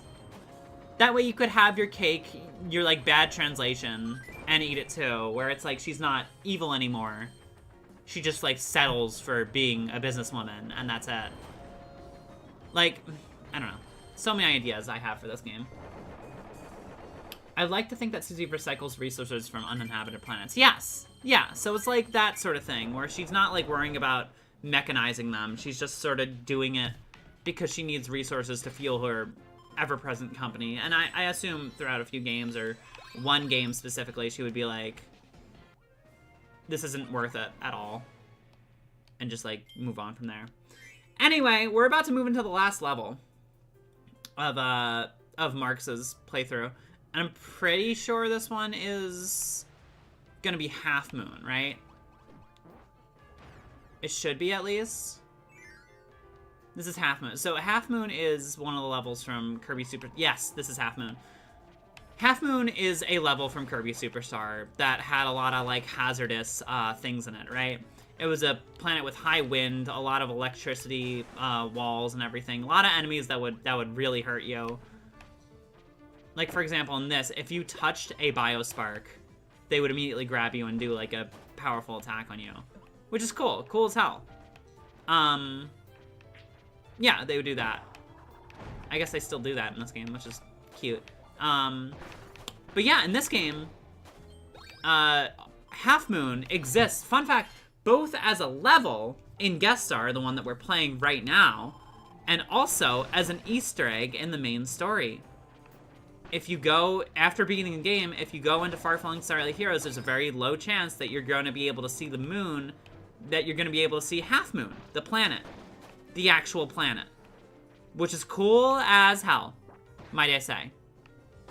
This is Half Moon. So we are in Half Moon right now. This is Marx's, like, and it only appears in Guest Star. It only appears in Guest Star. And now we're doing the vertical part section of it. So my suggestion is that have it be another, like, planet that you can secretly visit in Guest Star. And you go to the end of this level, which is just basically Half Moon. We would probably have to add a little bit more to it to make it more engaging. But if you, like, go through it at all, you would see Marx at the end of it. And that planet's Fountain of Dreams. If you don't remember, the lore about Fountain of Dreams is that each planet has one, and Kirby has to collect all of the things from all the Fountain of Dreams in Kirby Superstar and Milky Way Wishes. So what if that planet exists in Kirby Star Allies and you go to it, and at the end of Half Moon, at the end of this level, you see that Marx is there. You fight Marx because he's gonna fuck with you, inevitably. And then if you beat him, you unlock him as a character. Like, wouldn't that be so cool? Wouldn't that be so cool? I don't know. It wouldn't impose on their characters. Like, we can reasonably assume that Marx has the ability to fly to a random planet and just be there. He's Marx. He's not gonna not have the ability. Kirby continuity is so tightly woven together. Ignore Addo. Yeah, Addo is a weird exception to that rule. Addo is just Adeline pre-transition, I think is the idea. Oh, right. Okay, so this is another cool specific Marx puzzle room where you need a certain type of ball to use as a way to get over this lava, which is really cute. Or you could just, like, very closely fly over it, but the idea is that you do this fight. Oh, yeah, and also...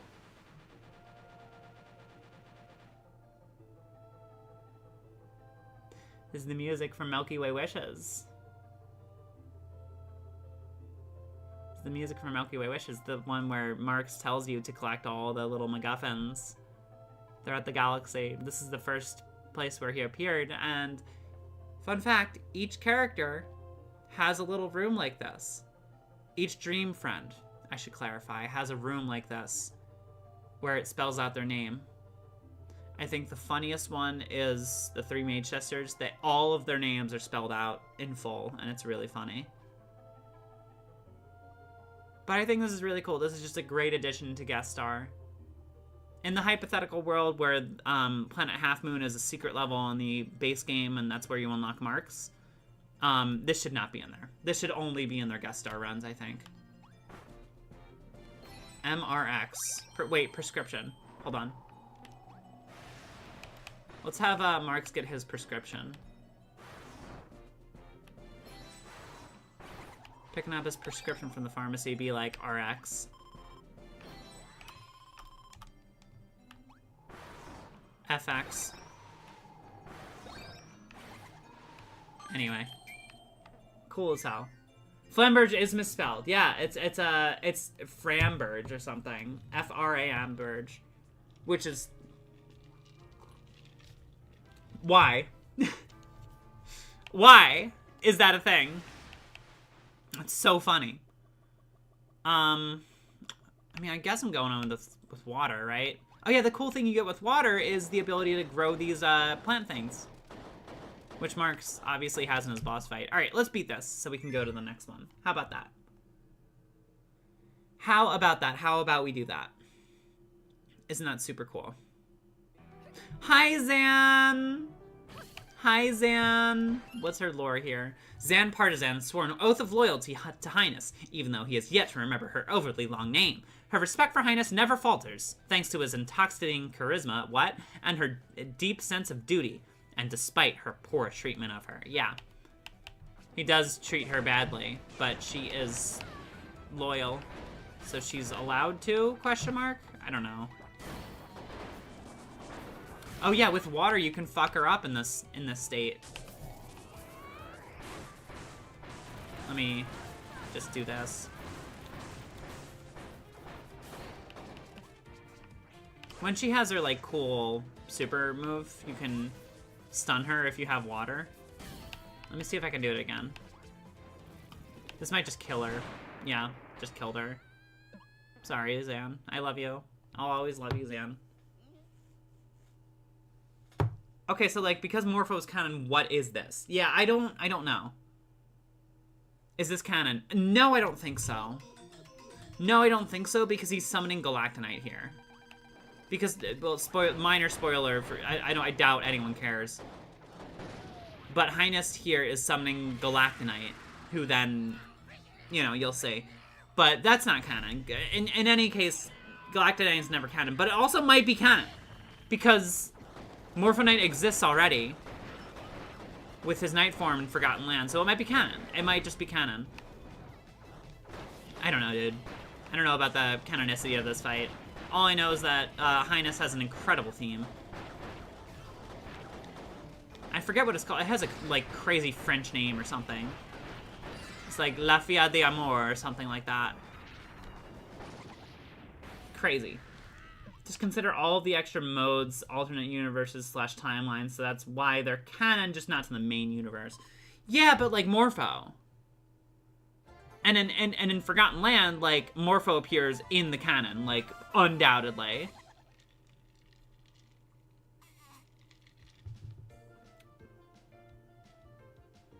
Why does Highness Phase 1 have literally no HP? Yeah.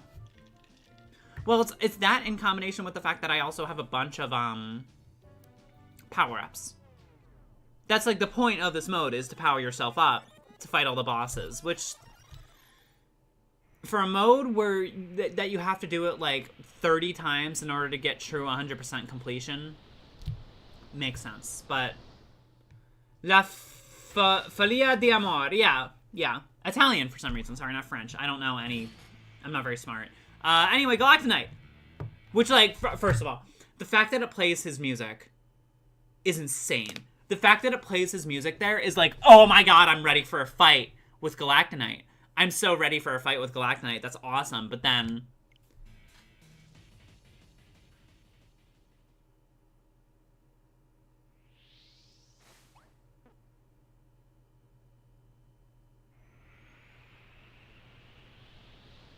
It's like, dude, you're too far gone.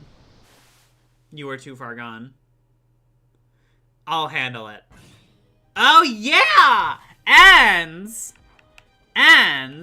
Cool, awesome thing that I hope they never change about this fight is that it is now playing Marx's theme. On the Day of Judgment, this familiar theme will fly into action, brought into existence by the greatest warrior in the galaxy and reborn as a Knight of Doom throughout years of adversity. Now begins an epic battle with a pure being twisted by a dark past. So, what's really cool is that every Dream Friend has a unique song for this one. Minus Deity, Meta Knight, and Bandy, they all share the same Nightmare one. But it's usually a remix of the last fight or theme of the character that you're playing. So, like, with Gooey, it'll be, like, the Dark Matter theme. With Adeline, it'll be 02 and Miracle Matter. With Dark Meta Knight, it'll be his own theme. With Dark Nebula... Oh, wait, no. Actually, Dark Matter, I think, is Dark Mind. Anyway, with Dark Nebula... or rather, with the Roach, it's... not even Dark Mind. With the Roach, it's the Squeaks theme. With Magalore, it's, like... the theme that plays in his, like, super hard fight in, Return to Dreamland Deluxe, which, yes, they retroactively use, but I think it's called Supreme Ruler's Coronation Overlord. I love games, dude. I love knowing useless trivia. Supreme Ruler's Coronation Overlord is the name of Magalore's Morpho Knight battle music. And I love that. And also, this is the very first time we get a remix of Marx's theme. Because Marx Soul, for some reason, didn't have an original theme in Kirby Superstar Ultra. This is, like, the very first Marx theme that we get that's not in Smash. That's official. Like, I love it. He's been dead. He could just not die. Morpho is just finally getting around to the poor Ultimate Warrior. Oh, very true. Very true. Well, he's not... I wouldn't say that he's been dead. I don't really know the context for that one. I think, if he can keep fighting, he's still alive, right? Anyway, Marx. Marx is dead. We beat him. We beat the mode with him. That's cool, isn't it? Wow, that's awesome. Oh, yeah! How many of you have seen this? This is my question to you. How many of you have seen this? The mode with every Dream Friend completed. This isn't even like a great credits theme, really. This is just cool that he's here. Another thing that changes at the end of Guest Star is the final picture in this slideshow. is of the character you're playing as, their first appearance. Oh my god, excuse me. Which is very cool. And it's also, all these pictures are just like, these are all the friends that you played as. Here's cute scenes with them all. I guess it's cool. It's a very, very good thing. Like, rather than look at this as the context of, like, Marx's, like, credits theme, think of it as the context of, like, the Friends credits theme. All the friends that you can play as in this game. Because it's not really about... In the base game, it's not really about the friends... Or no, it's not about the Dream Friends. It's about the friends that, like, the abilities, basically, that you use. It's, like, their guest star mode. And the Dream Friends have, like, special exceptions to it, which is cool. I like it a lot. It's like, I don't know. This is a great game. It's a fantastic game. There's, like, so many... I don't know, man. If you like Kirby enemies and characters, play this game. Play this game, you'll love it. Literally, like, even if you've seen everything online already, literally play this game. It's fun. It's fun. Only if you're a Kirby fan. I would not recommend it if you don't already like Kirby. Oh, hi, Meta Knight. So now it's playing, this is the Milky Way Wishes credits theme, which I guess is very appropriate for Marx, even though it's not specifically for him. It's very cute, and I like it a lot. I like it a whole lot.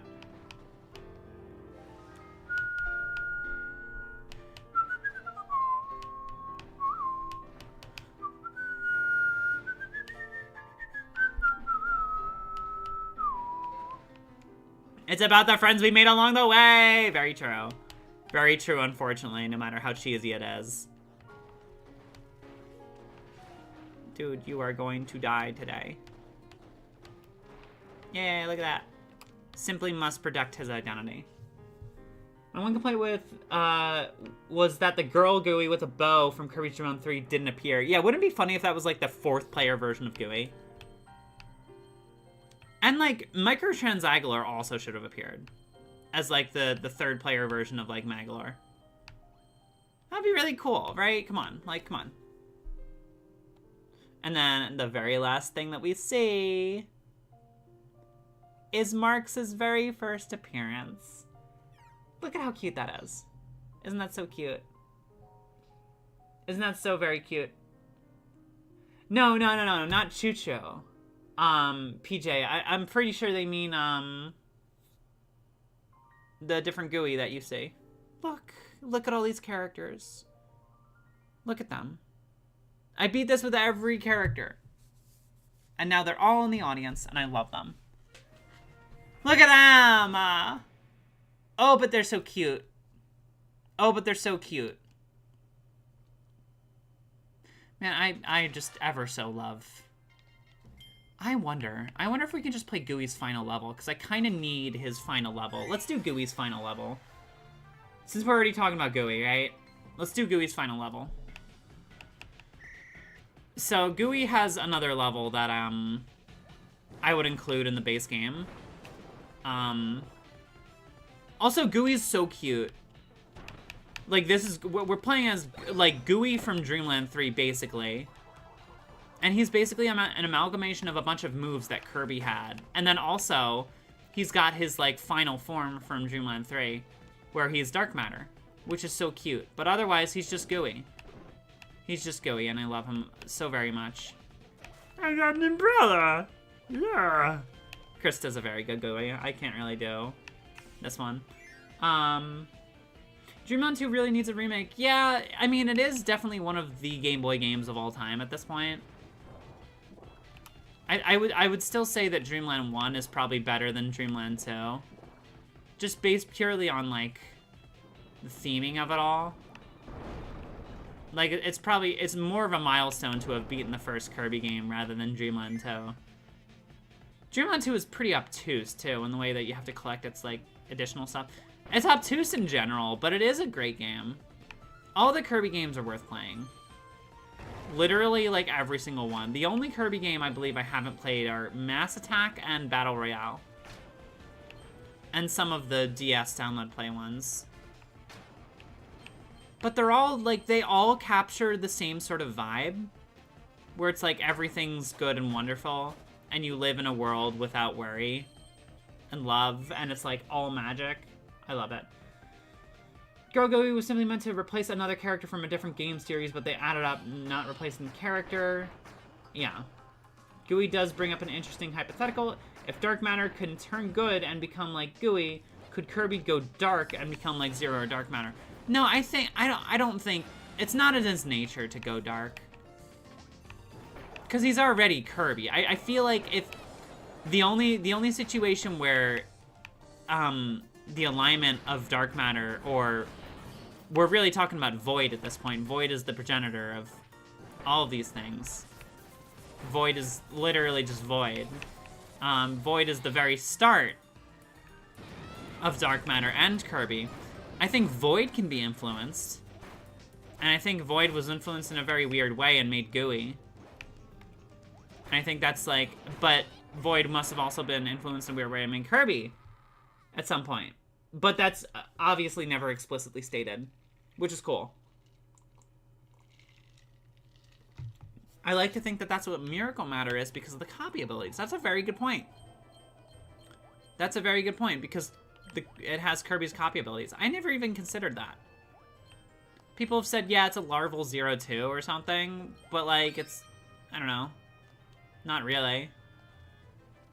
I really am just trying to get to Gooey's last, like, fan service level. Because it's the iceberg one. This level that we're about to go to that's, like, exclusive to Gooey's guest star run is one that I think they should have included in the main game in, like, Gem Bastion. Did you know, Gooey's friend portrait appears only in Gem Bastion. Just a strange level from Gem Bastion. And I think that's really funny because he should have, like, wandered onto Gem Bastion with no knowledge of what it was. I hate Miracle Matter so much. Why? Because the fight's hard? Dude, I love Miracle Matter. Great fight. Great boss. I guess it is kind of weird that nothing about it is explicitly stated. But, like, who cares? Like, they can exist in a vacuum, you know? Without being... without having to explain it in the canon. It's like Zelda. Dude, me and Chris have talked about this so much, but, like, Zelda is so insistent. Like, Zelda fans and Zelda as a series is so insistent on making everything make sense within the context of things. But really, at the end of the day, all it is, like, the same characters in a different context.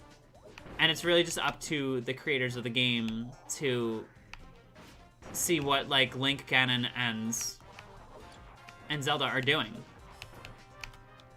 in this game. That's cool. It's like all a game needs to be a Zelda game. It doesn't need to be explained.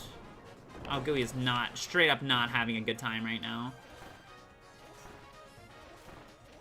I bet I can avoid this with the parasol. 100%, yeah. That's cool. That's a cool interaction. Gooey's little parasol move just works against these guys. Cool. Very cute.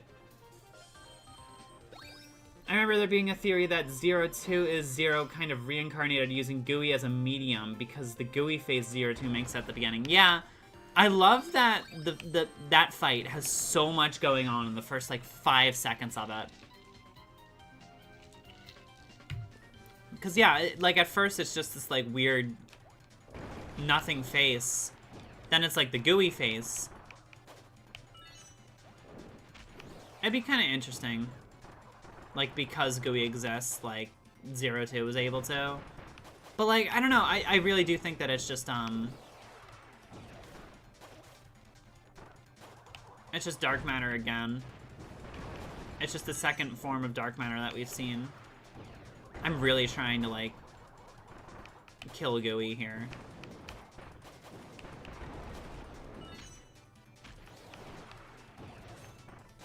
Apparently, if you descend in this room too fast, you can just die. Which is so funny. That's what I want to see. I've never seen it happen.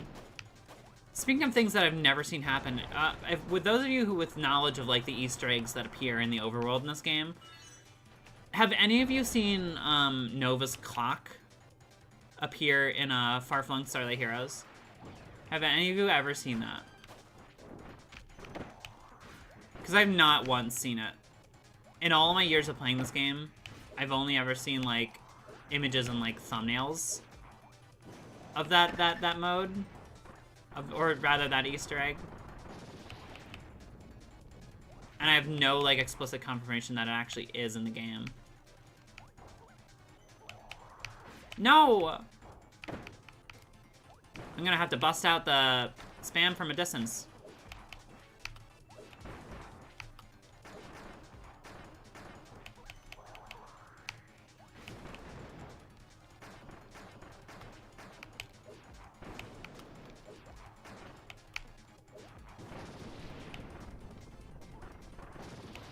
There we go. And no health, huh? Unless this gives me health, which I think it might. Yeah, it does. Cool. I have 300 hours in this game and I've never seen it. Very strange. I wish Dark DeRoach was the final boss. I mean, why? Dark DeRoach maybe should appear in anything. In DeRoach's guest star mode. Should not be the final boss of the whole game. Why is this? This is the... Okay, within the context of the story mode, this is the 100% level where you, like, got everything in every other level. You unlock this level. It's cool, I guess. Why is this in this game? Why is this in Gooey's guest star run? These rooms where you have to, like, wait for a helper to do something are so... Maybe it's just because, like, I play this solo, but who, I ask you, who's going to play this game, like, 30 times with all the Dream Friends and all the characters in multiplayer? Who's going to get another person to do that? Certainly not me. I play this game solo, and I play these levels solo, which is why they're kind of annoying to me. And I understand in the context of multiplayer, yeah, it is kind of cool that these levels exist. But you're not going to play every single character multiplayer. You're probably just going to, like, beat these levels as... I don't know. I'm putting too much thought into this, but, like... Places where you just have to wait... I don't know. Not the best. Not the best. Not the super best.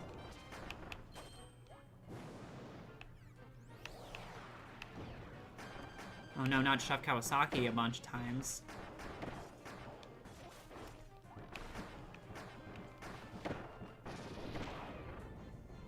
Hey, Broom Hatter, hit me.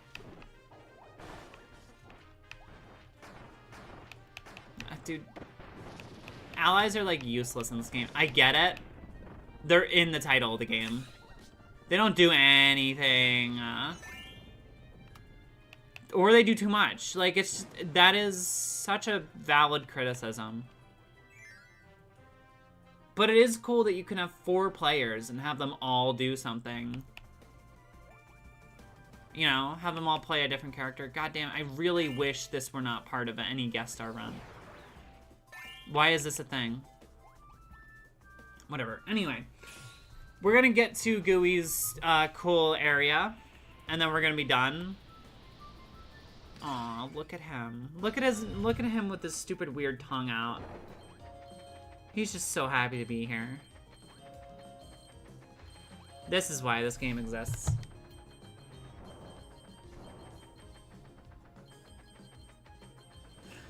There legit wasn't anything else for Dark Nebula to possess after that, so it tried to run?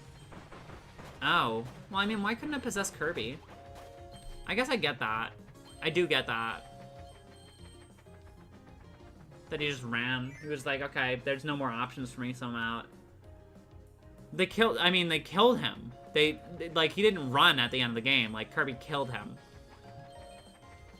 Killed it. I don't know. Apparently, Dark Nebula, I'm not sure if that's a translation error, But Dark Nebula is apparently the ruler of the underworld. What? The ruler of the underworld? Why? Kirby is incorruptible. Very true. Very true. They could have given them more things to possess in the fight. I kind of think, like, I get it.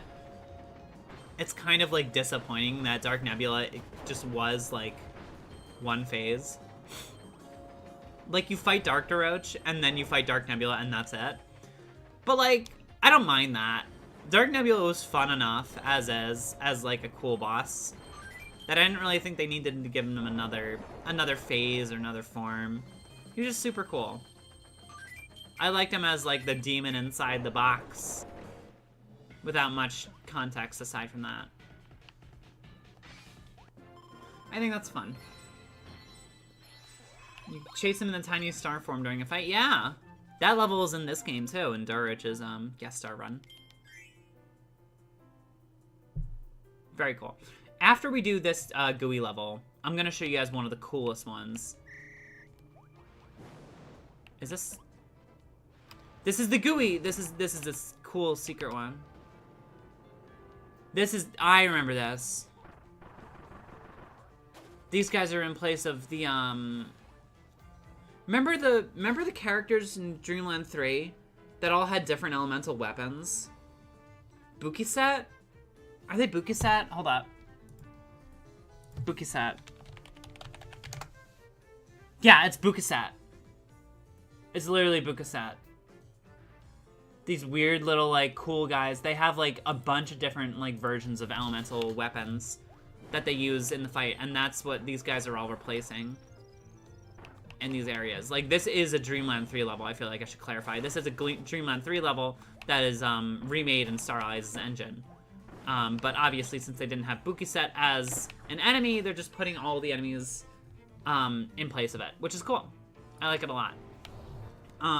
This is also, I think, another remake of a Dreamland 3 level. This is still the remake. Because in Dreamland 3, I guess there were these, like, faceless thwomp things that just sort of existed in the game. And that this is their replication of that, I guess. This is also... I do remember this as being a level in Dreamland 3 as well. The Shatzos are severely underutilized in this game. Like, they sure are in, like, Planet Earthfall, where, like, this exact same puzzle exists. Like, you break a block, and then they can't hurt anything ever again. But, like... Oh, yeah, in this level! This is the one that I was talking about. This is... If they put this level in Jam Bastion... Like, Jam Bastion, like, the... Like, the third world of the game, sorry. The third world. If they put this level in the third world and put Gooey at the end of it, like, you unlock Gooey at the end of this level, that'd be great. They should do that. They should do that.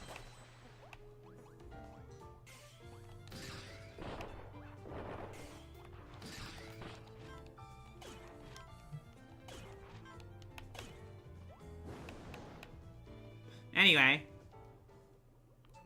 Gooey. Gooey.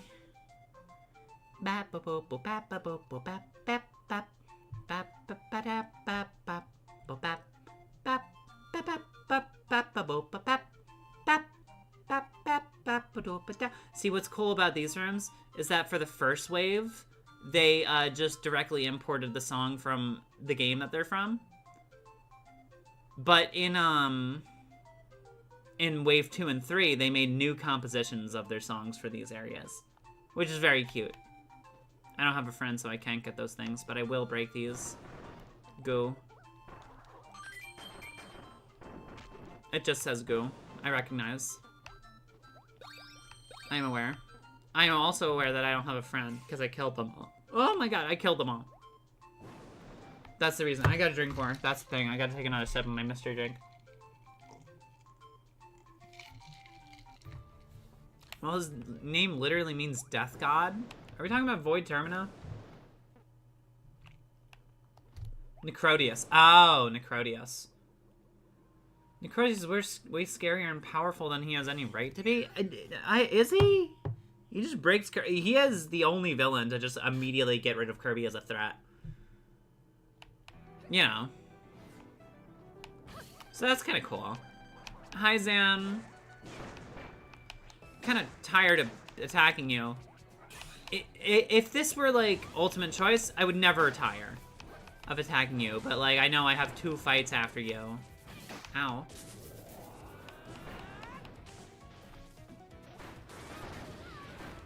I think I'm putting too much thought into this.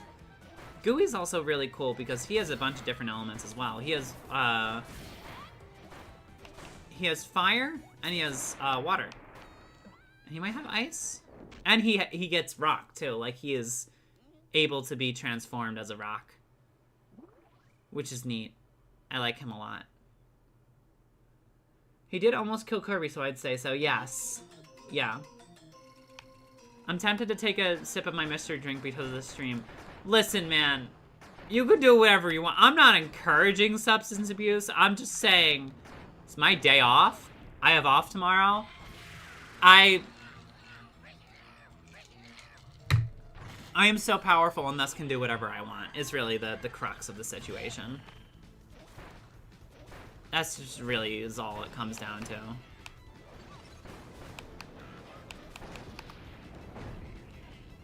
And this is my reason for having mystery drink. You may partake if you so desire. If you want to be just like your favorite girl failure, you can do that. I will not stop you. I cannot stop you even. Gooey has almost all of the Dreamland 3 copy abilities. Is that true? I don't think he has Cutter. He doesn't have Clean, that's for sure. But Clean is already an ability in this game, so he doesn't really need to. He's got fire. He's got stone, parasol. Could you count electricity as his, like, cool dark matter power up? To me, that doesn't count. He don't got ice. He don't got Cutter. He don't got Bomb. Was Bomb in Dreamland 3? Bomb was not in Dreamland 3. This is more of a... Star Allies is more of an evolution of Squeak Squad's formula than it is, like, Dreamland 3's or Kirby 64. Despite what the marketing would lead you to believe. Because, like, we saw the Curling Stone in the marketing and we were like, oh my god, it's Dreamland 3. Or, no, oh my god, it's, like, Kirby 64. When May is in Mass Attack, there are 10 Mays, yeah. It's very cool. It'd be very cool if you had them all. It would.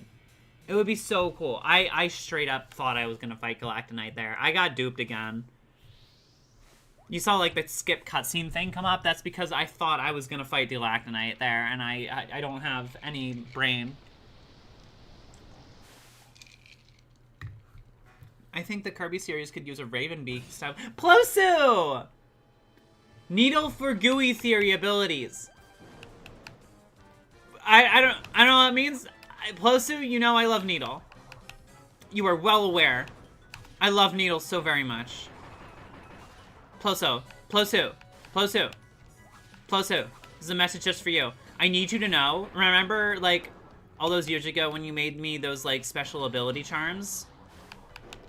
You made me, like, the ability stars and, like, all the different ones that I wanted. I still have those.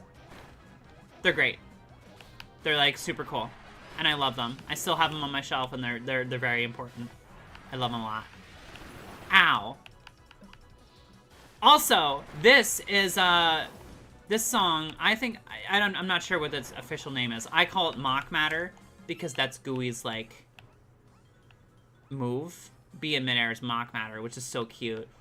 Also, my name Gooey? Maybe? This googly-eyed wonder from Kirby's Dream Land 3 comes in search of answers to the big questions in life. Who am I? Where? What time is it? Yeah, Gooey. No one knows why he's here, but we're all happy to see him show up. I love him. I love him so very much. You're gonna make me cry. Good. Good. Who yassified Magalor? Oh, that's just my face on Magalor, that's all.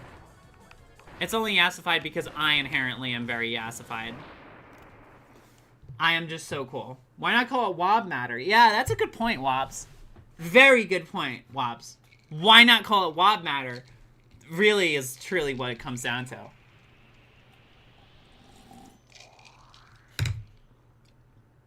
I believe it's literally versus Dark Matter. That's so stupid. Call it Mock Matter.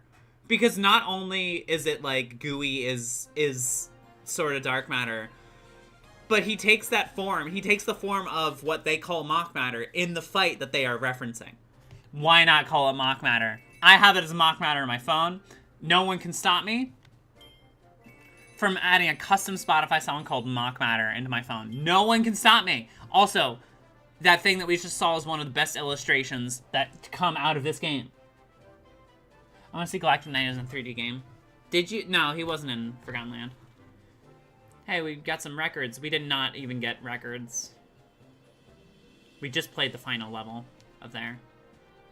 Okay, I'm going to let you guys stare at Gooey for a hot second while I go piss girl. I'll be right back.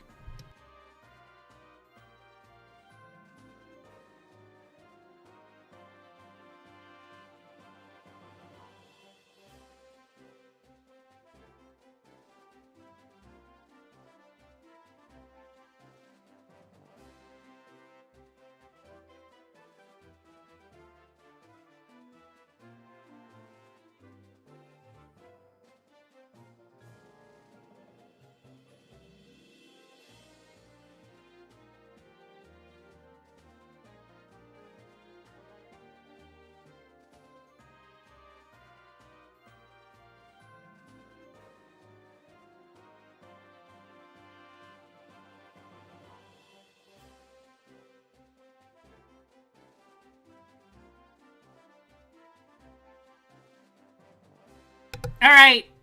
I'm back. Hold up. I'm back. You know what? I feel the need to replace the Magalor plush. Let's put Gooey in here. We beat Gooey's thing, so... Gooey. There he is. He's huge. He's huge! Yeah. Look at him. Oh my god, I love him so much. I'm so glad I made this. He's so important. Like, guest star Gooey. This is one hell of a screenshot, I gotta say. Guest star Gooey. Who, me? While he's doing like this. He's just over everything. That's Gooey! You seriously scared me. Sorry, I did scream as soon as I came back. I screamed.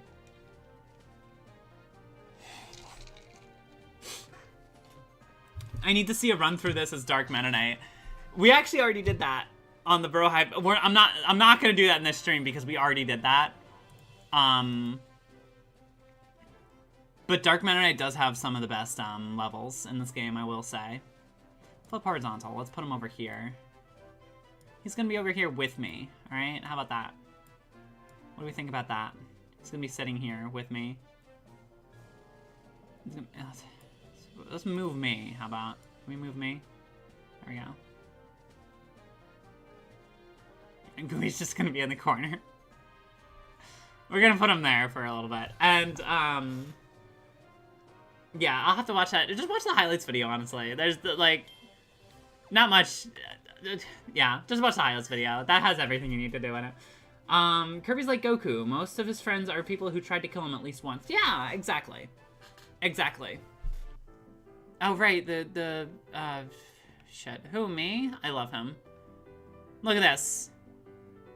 For those of you who weren't here during the last credit sequence that we did earlier this stream, I have beaten this with every character. I have beaten this mode with every character, therefore I have every single character available in the end credit screen, which is very cute. You can even see Taranza. You can even see the weird eyes he has in the back of his head. Isn't that cool? Taranza has 8 eyes just like a real spider. That is so cool. So cool. And it's like, I don't know, it's cute. We're gonna be actually playing Taranza's next. We're gonna be playing Taranza's guest star mode next. Because from what I remember, he seems to have really good guest star levels. He seems to have really good guest star levels. And then if we have more time, we'll do Adeline and Ribbon's first level and also Magolor's first few levels. Because Magolor is one of the best ones. He just straight up has one of the best guest star levels. Just straight up. Because, like, you could tell there's a lot of bias because, I mean, Hal loves Magolor. They are, like, huge fans of Magolor as a character. So therefore, Magolor's guest star run has some of the most fan service. And especially since it's Wave 3, it's like, they had no excuse not to, like, give him, like, the cool levels. But it's basically, like, 1-to-1 levels from Return to Dreamland. And now Deluxe, I guess, which is cute.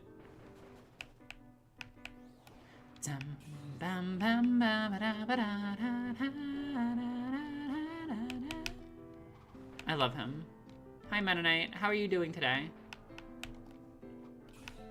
Why is the Mario Club in every, like, Kirby game? Why are they always, like, the Super Mario Club? Why are they always referenced in any, like, Kirby game or Nintendo game? They always reference them. And I guess it's probably because it's Nintendo. Like, I'm not stupid, but, like, what do they do, even? I guess is more of my question. Oh, no, I got hit. Hal loves egg. That's very true. Hal does love egg. You're so cool, May. You're such a gamer for playing all the characters. I am. This is, I would like to clarify, this is my file for, like, when the game came out. This is the one that I put all my time into. I have 300 hours in this fucking stupid game. So this is the one where I was like, I'm just gonna do everything. Which is like, I love it. I love it. I love that game. I love this game. I love this game. I love this game so much, actually, is the issue. I love it a little too much, even. Halidor's egg, very true. Magolor is featured in the Cat Day art, so he's officially confirmed to be Cat. Yes, no, I'm not going to change your mind. I'm not going to change your mind, Michael R. I'm not doing that. Because you know what? You're right. I need to lower my volume. Not in that I need to speak quieter. No, I need to, in OBS, lower my volume so I don't peak the microphone as much. That's all. Isn't Super Mario called the group of debuggers and playtesters? I mean, I believe it. Without doing any research, I believe it. I only have like 150. Yeah, I'm not geeky. I'm not saying like, oh, you're only a true fan of this game. You played over 300 hours in it. Don't let anyone ever say that to you. But I just like this game a lot. It was just like my default go-to game. All right. We're still in guest star, by the way. We haven't moved away from guest star this entire stream. Which goes to show you exactly how amazing this mode is. We're playing Taranza's. We're playing Taranza's to meet that flower. He is so sad. I love him a lot. Yes, I want to start over Taranza. Oh no, I'm gonna wipe my current save file. Look.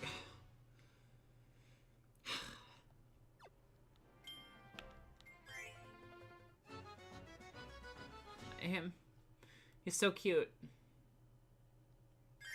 Who would want a Kirby Dynasty Warriors game? Well, I mean, I'd take it. I'd take it. Anyway, Taranza. So, here's my idea for Taranza, right? Oh, shit. Sorry, man. Summon Sectonia's soul.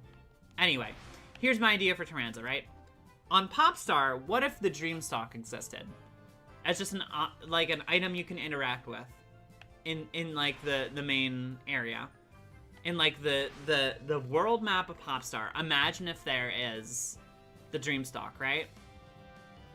And if you interact with it, you would be like, oh, go to this level. This is the Dreamstalk, by the way. This is the thing that appears at the end of Kirby Triple Deluxe. And they say, after it appears, it's like, it has become a permanent landmark of Dreamland. Oh, yeah? It's become a permanent landmark of Dreamland. How come we never see it again? How come we never see it again in any game that comes after Triple Deluxe? It should be in this game. It should be in this game in the overworld of Popstar, and if you interact with it, it should take you to this level, which is just this level. Which is, in turn, the very first level of Kirby Triple Deluxe. Only there's, like, clouds everywhere. And look at how beautiful this looks, by the way. Like, sure, there's no clouds. This is just really a reuse of the assets from Star Allies. But look at how they made it zoomed out in the background, so it sort of looks like you're high up in the sky. Like you're nowhere near ground level in the background here, which is so cool. I love that. I love that a lot. And I think that we needed more levels like this in general. I love the little story you and Brohive did for Taranza's story where he wants to revive Sectonia. He's just beefing with Dark Meta Knight, who caused the problem the whole way through. Yeah, that's a very... I really like that narrative a lot, because, like, Dark Meta Knight really, truly did cause the problem. He was in the mirror. It's insane that you play as him and not Shadow Kirby in this game. It's insane that he is the Amazing Mirror representative and not Shadow Kirby. Like, I mean, I guess I get it. I do get it. But he's not, like... He's not the only character in Amazing Mirror. Like, Shadow Kirby literally would have been a better pick. Give Shadow Kirby the Smash ability. Like, all of the moves from Smash Kirby. Give him that. Then they would have to put Shadow Kirby as a skin in Smash. They would have to. They would have no choice. I don't know. It's cool as hell. Also, another really cool thing about this, like, Taranza's specific run through Guest Star is that they have unique,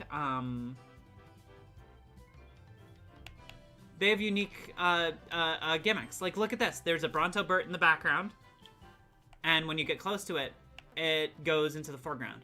That doesn't happen anywhere else in the game.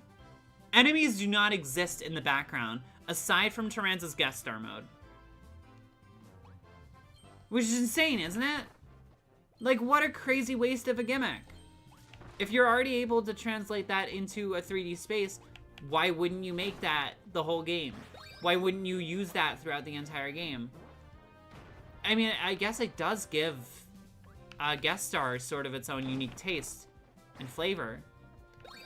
But as we learn from Forgotten Land, most people who are playing Kirby games are only here to play the main story. That's why they gave the full experience in Forgotten Land in the main story, and that's why I think they should have done it for this game, too. Like, that doesn't happen in the main game, ever. Unless, maybe it happens in Heroes in Another Dimension. But does that really count, because it was released in the same, like, update as this level? Either way, story mode should have that shit in it. Story mode should have that shit in it. This whole thing that we're going through right now that's unique to Taranza should be, like, this too is very cute because this is, like, a gimmick. Like, if you go to the right, that's a Gordo that hurts you. If you go to the left, there's a Gordo that doesn't hurt you. And if there was, you know, for example, a 3D slider that you could use to see the Gordos in the foreground and the background, it'd be easier to decipher, but it's not. You just sort of have to know, which is so cute. I love that. I love that. That should be in the base game. There should be one, like, Triple Deluxe level. And that should be the level that you get Taranza at. That's all I'm saying. Maybe you shouldn't fight him. Because he's sad. No, instead, you would go up there and he would be trying to find a cure for his depression. And Bandy would say that there is no cure for depression. And he would be like, what?! And then you would learn. Then he would join your party, reluctantly. And be sad. The man is very sad. I feel like I should clarify. A lot of you were asking why he was in such distress in the thumbnail. It's all he knows. It's all he knows is distress and sadness. So, you know. I have farmed 999 lives specifically just for the little crown. Sorry. That's really cool. Sorry, look at this. Look at this level. This is more of a forest level than Star Allies actually got in the base game in story mode. This looks fantastic. This looks like a real forest. Like, sure, in the background you can see the plains. But look at this. It's like sort of shaded and wooded. Oh my god. And these little donut things are used as geometry in the foreground. Would you believe that never happens in the base game? Would you believe that never happens in the base game? That you don't ever go through one of these in the base game. Why is that not a thing? This should all be a level that you go through to get Taranza. I have so many ideas. I'm making a video. That's why we're streaming today. I am making a video that has all of this in it. Shows what Star Allies could have been. Look at this. Waddle Dees don't do that in the base game. They literally never do that once in the base game. Why don't they do that in this game? There's no forest level in this game. There's a level called Fruity Forest, which is where you fight Wispy Woods. But there's no real forest level because it doesn't look like a forest level. This is a cool fucking level. This is one of the coolest levels in the game, and it's only in Taranza's guest star mode. Oh my god, this very same sequence is imitating a boss fight from, or a mini boss fight from Triple Deluxe. That's so cute. That's actually ridiculously cute. And you can only fight it with Taranza. Yeah, this is the Hyper Suck Worm section. Very true. It is. Wow. What a cool level. I'm sad they aren't here. Yeah, but like... And look at that! They used the end of the cave level in the base game. Like, this is really the only contextual room in the game. The point of this room is, like, you're exiting the cave into the main world, and, like, everything's bright for a second because you're leaving the cave. And they contextualize that in Taranza's, like, guest star mode by being like, oh, look, isn't that cool? You're leaving the cool forest. But it still sort of elicits the same reaction. It's so cool. Taranza easily has the best guest star mode. It's like they learned level design. Yeah, well, the only reason they learned level design is because they're copying Triple Deluxe, which I don't mind them doing. I truly do not mind them copying levels if they're done well. If they're, like, yeah. And the reason that's not in the base game is because, I know it's the reason, it's because they were focusing on more of a accessible multiplayer experience, which I do get. Like, I get that. I don't give a shit. You know what I'm here for is playing all these cool Kirby characters in different levels. In, like, cool ways. That's all I'm here for, dude. I want to play as different Kirby characters and annihilate bosses in 10 seconds because I have 3 power-ups to my attack. Did you know you could also befriend Wispy Woods? Did you know that's a thing? You can befriend Wispy Woods and it gives you, like, extra little bonus things. Isn't that cool? Isn't that really cool? I forgot you can still get the secret door with the Wispy fight. Yeah! Oh, you can do that in guest star. I did not know that. I'm gonna be honest, I forgot about that ribbon portrait. That's cool. I'm gonna be honest, I forgot that was a thing. I'm gonna be, like, completely honest. I did forget that was a secret. I think that was a secret in the base game, though. Because it wasn't added in, Wave 3. That might have been a secret in the base game. I'm not sure. Did that lead to a Howl Room? That may have... That probably led to a Howl Room in the base game. Which is cool. I like that a lot. You can set him on fire and then you can also befriend him. Yes, you can do both. Taranza uses trauma as a weapon, yeah. He's got it figured out, man. Like, he figured out how to use it to his advantage. But, like, he's not a fighter. Like, he doesn't... The only times he fights you are when, like, you battle him in, like, another, what is it? Super Kirby Clash. And, like, anytime in Triple Deluxe, but it doesn't really count as him in Triple Deluxe because he's following orders from his bride who he loves.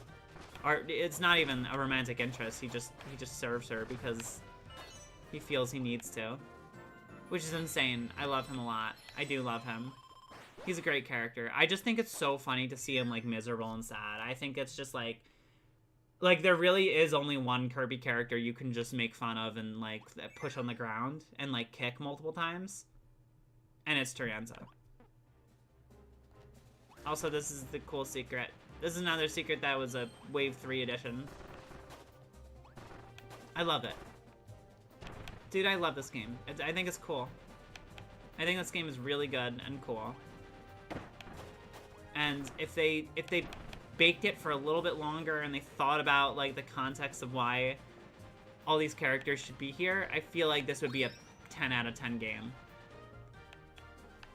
Like, not enough people talk about how you can just play as all these characters in a really cool... Like, come on, man. How can you not love this? Wow, that killed him in one hit. I have max attack, so I guess that makes sense, but, like, come on. Guest Star should also be, like, marginally more difficult.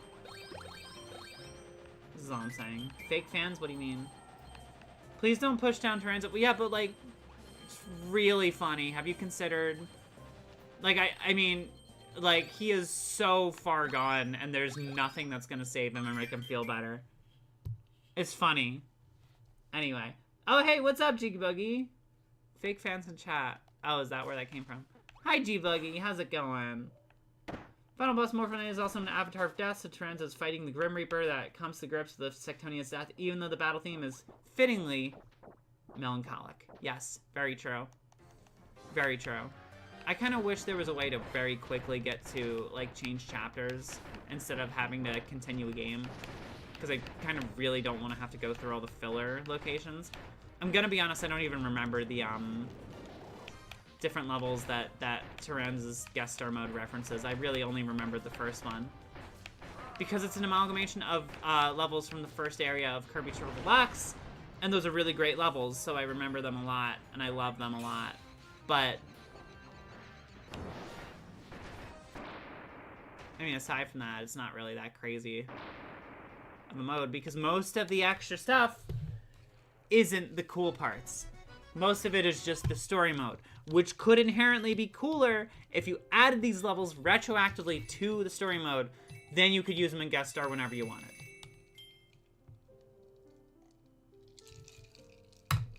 All I'm saying. May this Triple Deluxe and Taranza talk make me want to redo the dioramas I've done of Fine Fields and Lollipop Land again. You did dioramas of Fine Fields and Lollipop Land? Dude, Lollipop Land would slap so hard. Please send that to me. Send that to me on, like, whatever, like Discord or whatever. Whatever you're on. Twitter, I don't care. Send it to me. I need to see that. Dude, if you guys are Kirby fans, check out Plosu's dioramas. Literally. Made one of, what was it? Plosu made one of Rainbow Resort. And Butter Building! Right! Dude, Butter Building. Need I even say more? Butter Building exists, and you made a 3D diorama of it. I didn't see them! I don't know what the algorithm is, but I didn't see them for some reason. Lollipop Land and Fine Fields, that's an insane diorama to make. That's so cool. Plosu, that's, like, insane. And you do them all with, like, clay, right? That's so cool. Sorry, this has just become, like, a one-way chat between me and Plosu, but, like, it's cool as hell. They actually thought about adding levels to story mode. Did they? Did they? Because I have not seen that. I've, like, not seen that. That's really cool if they did. But, like, that's what I'm saying. If this game was given, like, another year... If this game was given another year... It'd be perfect. Like, literally just give context to the stuff that's already in the game instead of randomly unlocking Marx. When you unlock the Dream Palace, why do you unlock Marx in Dreamland? What is the reason for that? That motherfucker does not hang out there. I don't get it. Anyway. Been waiting to overlay Breakfast Gem Jacks over Pizzelle from Sugary Spire. I don't know what those mean. Those words mean, but that sounds really cool. Sounds like a mod for a game. I don't know why I thought Pizza Tower immediately. G-Buggy. Get more Bowser Jr. and Pizza Tower concepts. Right! I remember I saw you made that. That's really cool. Oh my god, excuse me. I got the hiccups. I got the hiccups. I'm good, though. I'm all good. When I talk too much, I get hiccups, which is not good for streaming. It might make streaming more funny. Oh no, I need to drink more. Wow, Aperol Spritz are pretty great. Pretty alright. They could be better. Sugary Spire's a fan game for pizza. Oh. Oh. You don't know what Marx does in his spare time. Yeah, but I sure as hell know that if I were Marx and I had the ability to fly whenever I wanted throughout galaxies, I sure as hell would not be on Planet Popstar with Kirby. That's all I know. Either way, even within the game, he is too powerful to unlock so early.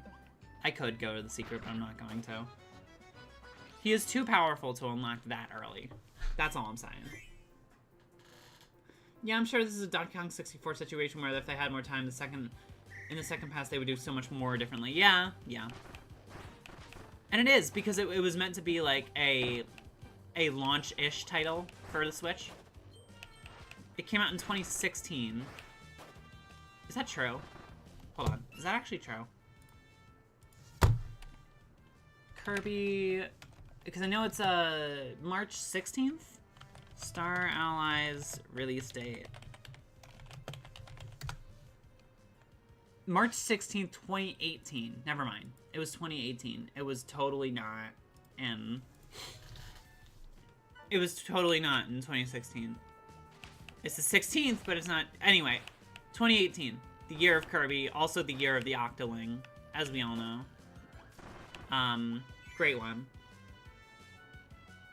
But yeah, he is a very strong Dream Friend. Third or fourth strongest Glitch King? I would say probably. Number one strongest is the three Mage Sisters, but they have a right to do that. It's literally their game, and they're also the last one you unlock. But like Magalore, Dark Meta Knight, even DeRoach is kind of crazy. Like, Dedede even has a shit ton of attack. Like, he has his own, like, ridiculousness. Like, I don't know. What came out in 2016? Honestly, maybe Robobot came out in 2016. 2015? I'm gonna guess 2015 for Robobot, but I do not want to look it up right now. Either way, 2018 for Kirby Star Allies, and they sort of just... They released the game in March of 2018, and they were just like, let's finish it by the end of the year. But by the end of the year, everyone was playing Smash Ultimate, which had one Kirby Star Allies song in it. A Battle of Friends and Bonds, which is... Why have only that song in there? Like, that's a whole separate tangent. Smash should have more Kirby rap. It's insane that Bandy is not a character at this point. He would make such a good character. People are like jumping through hoops to be like, yeah, he would be like a spear character, and we don't really, aside from Violet, have a spear character. So shut the fuck up. He would be a great character because he has a great moveset in the game that he's from. That would translate to Smash so easily. Waddlecopter in Smash. All you need to know. I don't have you anywhere else. Oh, Pussy, thank you. I'm also Leader Fuzzy on Blue Sky as well. I've been more active on Blue Sky lately. And Tumblr. I'm very active on Tumblr. I am insane. Although my Tumblr is, it's really just a place for me to reblog a bunch of Adventure Time, Fiona, and Cake stuff. It's like its express purpose is for me to reblog stuff on Tumblr. I love it. 2011, 2014, 2016, 2018, 2022, 2023. So 2016 is when Robobot came out, I assume, is what you're saying there. That's cool. What would his final Smash be? A Bandies? That's something that I really don't know. Honestly, it could just be something akin to Deity's Final Smash from Brawl, where he summons a bunch of Waddle Dees, but as like a cutscene, you know? Yeah, like that. Kirby lateral spectrum and gender so big paragraph is you talking in case you didn't know. Really? Wait, what? Lateral spectrum on Gemjax's official ref is the big paragraph is you talking in case you didn't know. Oh wow. I didn't know I said all that. That's cool. That's pretty neat. I like your Chapman G Boogie. I think they're really cool. It makes me want to do more Pikmin stuff. Fan art is or art in general. I'm just gonna like not even say fan art. Art is the best thing in the world. Any excuse for you to make art, any art, is the best. It's the purpose. It's the purpose. The express purpose is to consume media and create art. That's my express purpose. Might be different for other people, but it's so fun, so great. I love it. How long have we been streaming for? Probably pretty long, right? I'm gonna leave it to Blade Knight to deal with this as I take another sippy sip.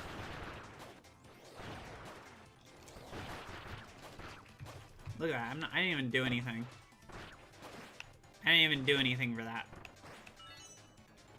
3D All-Stars would suck. Are we talking Kirby All-Stars or Mario All-Stars? What? Bandy for Final Smash summons a horde of Waddle Dees that is like the one scene from Subspace Emissary where they ambush Wario and Luigi. Yeah, I could see that. I mean, Yoshi's Final Smash is literally just a Yoshi Stampede. It's kind of like the ability the Yoshi Kid gets in Thousand Year Door. Which is cute as hell. It's cute as hell. Yeah, I snuck into your house and recorded your voices and words and wrote them down. That's really cool. I mean, wish you had at least, like, told me. Could've made, like, tea or something. That's all I'm saying. Anyway. I don't care how cool Taranza is. Chef Kawasaki is the best character. Why can't they both be the best character? Do you not understand? Do you not understand that they're both amazing characters? I love Chef Kawasaki so very much. Honestly, Chef Kawasaki might be my favorite in the anime. And he might be the only character I can say that for. He might be the only character in the Kirby series that I can say was best in the anime. Unless you're talking about, like, Tiff or Tuff or Lady or Sir Evan Baum or whatever the fuck her dad's name is. It's so funny. They have, like, they have parents and they all suck. They're, like, court people. Girl, I'm so troubled because I want to make another Kirby diorama, but I also love to make one based on Boggly Woods. With all 101 punies. Dude, that is so up your alley, though. Blade Knight is standing on my head. That is so up your alley. 100%. Dude, honestly, maybe do Boggly Woods. If I could... If there's, like, one Kirby level... Honestly, Ploso... I wouldn't even know which level to be like, oh, do this one, because you've already done Butter Building and Rainbow Resort. And I don't think there's a level... I mean, Earthfall is the best. Is that a background thing? Wow, that is. That's a background meteor. Why isn't stuff like this in the game by default? Background meteors aren't a thing in the game. Background meteors aren't a thing in normal Caribbean. That's insane. Why isn't... Whatever. Anyway, yeah, Ploso, I wouldn't even know what to do because you've already kind of done all of my favorite levels already. You've done Rainbow Resort, you've done Butter Building. Like, honestly, oh, what's up, Frosty Camden? Like, do Boggly Woods if you seem to have an idea of what it's gonna look like. Like, just do whatever you already have a vision for, I guess would be my advice. Not that you're looking to me for advice for any reason. Bye, Blade Knight. I never gave a shit about your existence, sorry. I don't know, just do it. Is this modded or something? No, this is base game, dude. This is base game. This is base game, we're just playing Taranza stuff. It's not modded. I'm just saying that, there's a lot of gimmicks that they use specifically in Guest Star that could be in the base story mode game of Kirby Star Allies if they... Oh, I was like, how am I supposed to get up here? That's a good puzzle. I like this puzzle. It could be in the base game of Kirby Star Allies. Because the whole thesis of, like, this stream and this video that I'm making is that Kirby Star Allies, just default story mode should have been... Not could have been, it should have been way better. Because most people only ever play the story mode. Most people only ever, like, no one's going to play. No one is going to play guest star. Except for me, who I am insane. Who is insane about guest star. No one's gonna play guest star. Like, who knows, who has played Kirby Star Allies and is not insane about it, this is my crux, knows that there are unique gimmicks to guest star? No one. There is no overlap there. Oh my god. I just, like, put this in the main game so people, it catches their attention so they want to play more. Because guest star is already the best mode of the game. Because you get all the, you know. Neat, Taranza is interesting. Hope we see more of him in one game. Yeah. I love Taranza a lot. He's a funny little guy. You know what? Fuck you. Dream stalks you. Dream stalks you. Hi, Pon and Cone. You're very good characters, and I like you a lot.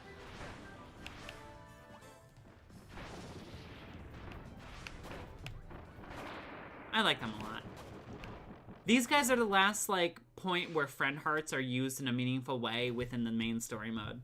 Otherwise, the only time where you really use friend hearts to any reasonable extent is in Heroes in Another Dimension, when you unlock the 3 Mage Sisters.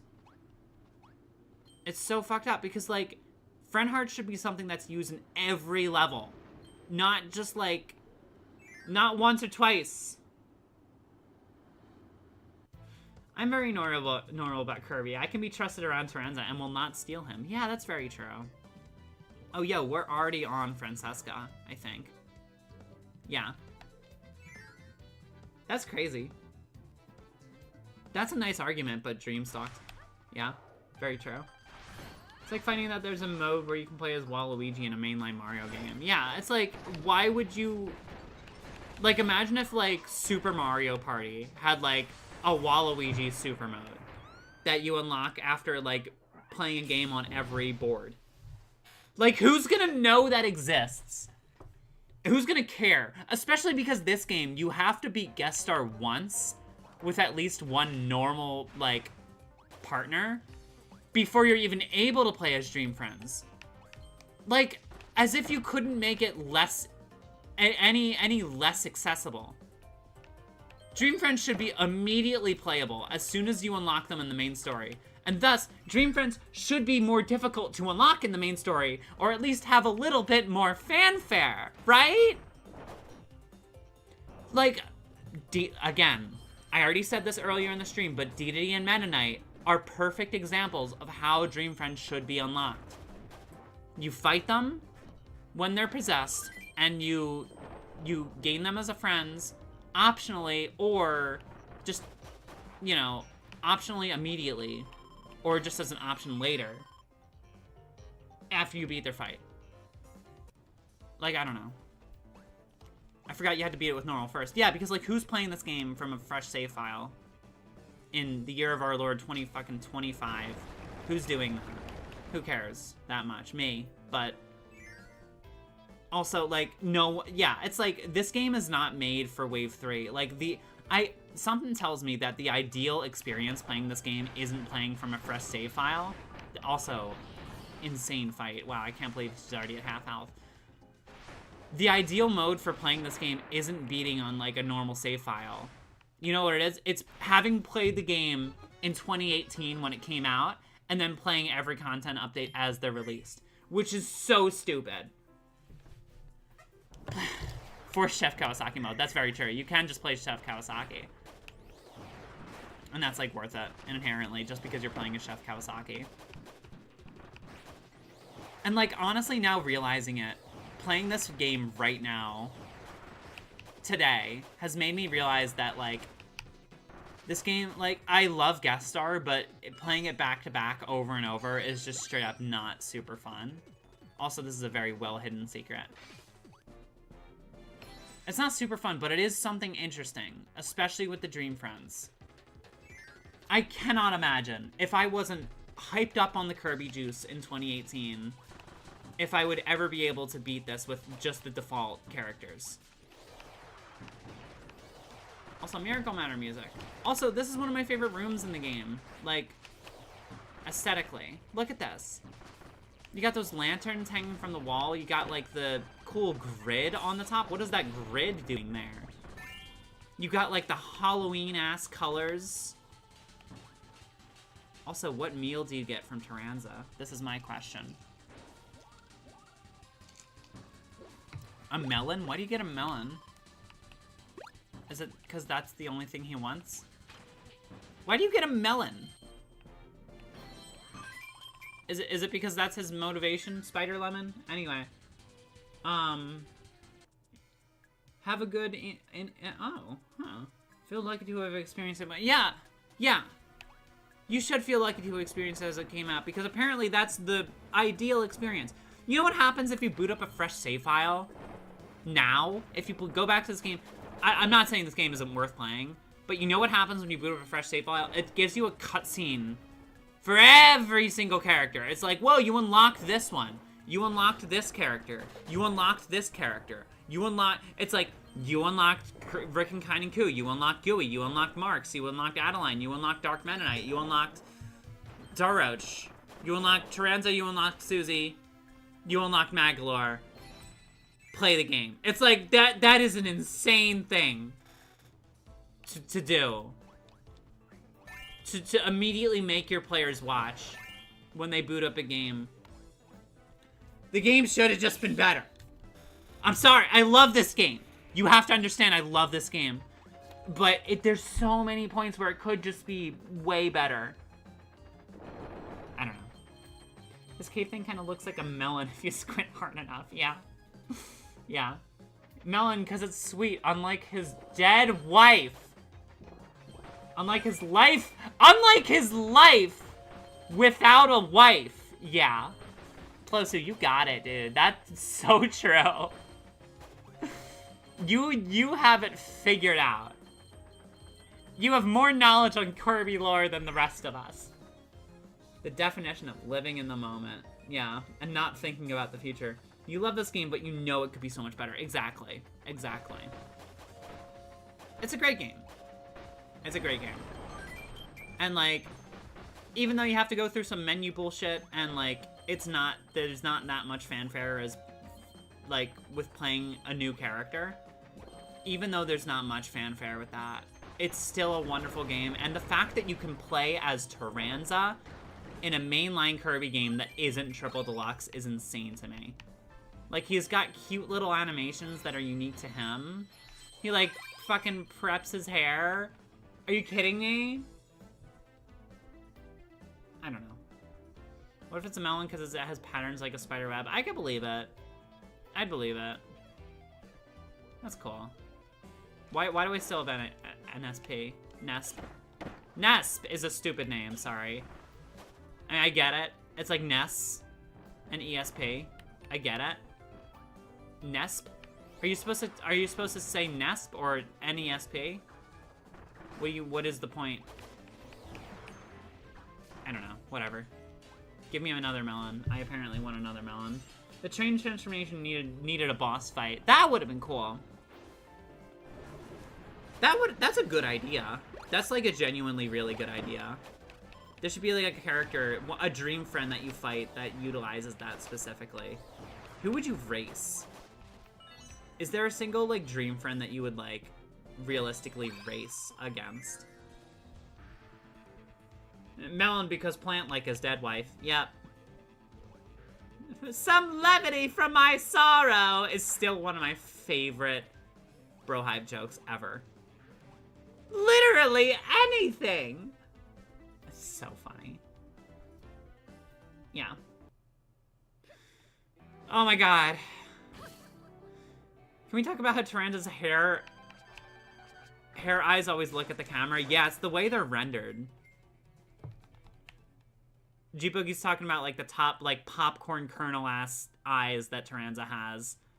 It's because they're, like, rendered in a certain way. Because if you look at, like, a T-pose of him, of just his model, like, his top eyes won't exist. His top eyes will be, like, a black, unrendered void. It's only, like, when they're rendered in Blender or in-game that they look like that, which is cool. But also, yes, creates for a very uncanny, like, always watching you sort of thing. Which, I mean, he's a spider. He's a cool little spider. Look at him. Taranza has a great design. What video did Bluebird on Should Be Killed from? That's the Star Allies highlights. That's the Star Allies highlights. And Chris is just, like, we get Bluebird in for, like, just to get, like, a friend star. It's another situation where, like, we just get it to be like, oh, hey, I'm gonna adjust a few things. It's a situation where we have to get 4, like, players or like, NPCs to make it, like, normal, to progress in the level. And so we just get, like, 2 other burdens in addition to me and Chris. You guys can't see your chat at all if I do that, can you? Why does that look so bad? I really need to get a good chat overlay. I need to get a really good chat overlay and just, like, actually bite the bullet and just figure out how that works. I cannot be, like, figuring this shit out. Because the other one that I had didn't work either. What was I talking about? Taranza? Something about Taranza? I don't know. I don't care. He's cool. I love him a lot. And I think that he should... I mean, he's just a great character in, like, learning how to deal with your trauma. Like, he's not angry in any way. He doesn't fight Kirby. The only times we see him, like, canonically after the events of Kirby Triple Deluxe are in, like... Maybe not canonically, but, what's it called? In Super Kirby Clash, like, he appears in the overworld and he's just, like, wistfully looking at a flower. Love them. I'm the biggest Paint Roller fan. I love them so much. Yeah, Paint Roller's a great character. Paint Roller? How do they say it in Kirby's Avalanche? Taranza! Like, okay. The bit that we did in what's it called? In Forgotten Land? When we were, like, doing... Like, what if all these characters appeared in, like, a Kirby's Avalanche game? Also, look! Doc, Spinny, and Storo. Look at them. You can barely see them because Kawasaki, I need you to leave. Doc, Spinny, and Storo. Cute. Very cute. Anyway. And do you think Taranza will open a garden shop? Yes, sir. Yes, very true. He would! He would do that. He would either do that or do, like, work at a nature preserve or something. He would live at the Dreamstalk. Because he can't get enough of self-loathing. He would live at the Dreamstalk. This is the reason.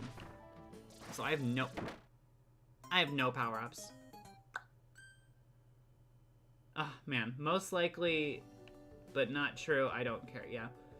Oh, wow. Okay, I floated right into that bomber. Speaking of Kirby Clash, the game that I always like to imagine real Susie just parallel Susie's revived dead body. No, parallel Susie is from the same place that Parallel Nightmare is from. I think that's all I can really offer in that regard, but, like, she's not dead. She's just from a different dimension. Anyway, the do got me, yeah. Nice argument, Wispy Woods. Unfortunately, Dreamstalk. Unfortunately, Dreamstalk. Unfortunately, might I even say Dreamstalk? Can't befriend this Wispy. Why are there 2 Wispy fights? Why do you fight Wispy then Yiggy? For what reason do you fight Yiggy Woods after this? What, like, just to be like, oh, remember that boss? Here's another. You know what this game loves doing? Is making you fight bosses that are done within, like, 15 seconds. That's its, like, favorite thing to do. It, like, revels in the opportunity to give you another fight with a boss that lasts, like, 15 seconds.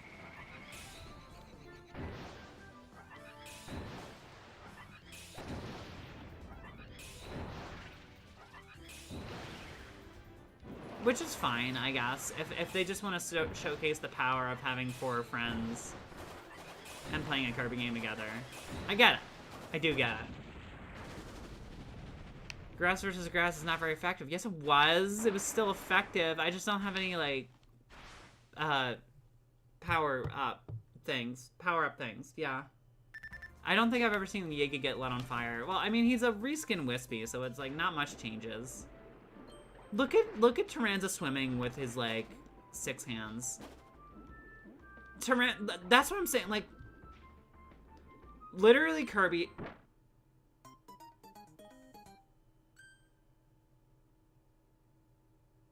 Literally Kirby has some of the best character design ever.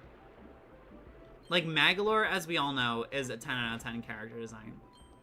We all know Magolor is a perfect character design. We don't talk enough about how much Taranza is also an amazing character design.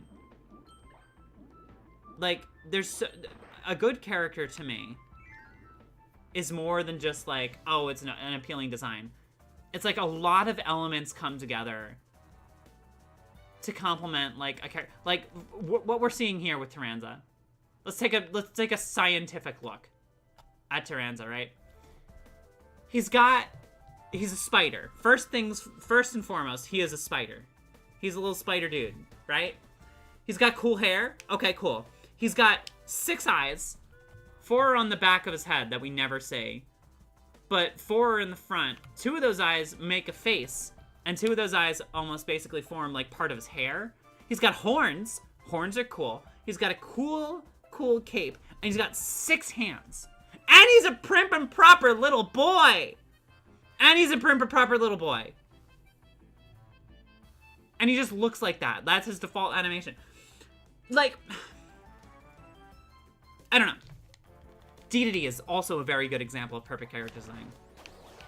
Like, Kirby is such good character design. Susie's great. I wouldn't say Susie is as 10 out of 10 as, like, Taranza or Magolor. Daroch is pretty fucking cool. Dark Meta Knight's alright. Meta Knight's good. Meta Knight's got an amazing design. Morpho Knight too. Galactonite too. I'm gonna say probably Dark Meta Knight is the weakest of all the knights. But he's still really good. I like him a lot. Look at him. Look at him. Look at him with all of his hands. Look at him with all of his hands. Oh my god. Those of you that listen to me. Listen to me. Listen to me. Listen to me. Listen to me. Listen to me. Listen to me. I'm moving myself. Hold on. Hold on. Hold on. Hold on. Let me just give me a second. Those of you who said that I was being too mean to Magolor. Those of you who said I was being too mean to Magolor in the thumbnail of the stream. All you need to do, look at this. He's chilling in a little tube. He's chilling in a little tube. He's got one set of hands grabbing the back, one set of hands in the middle, and one set of hands right in front of his face. He's like,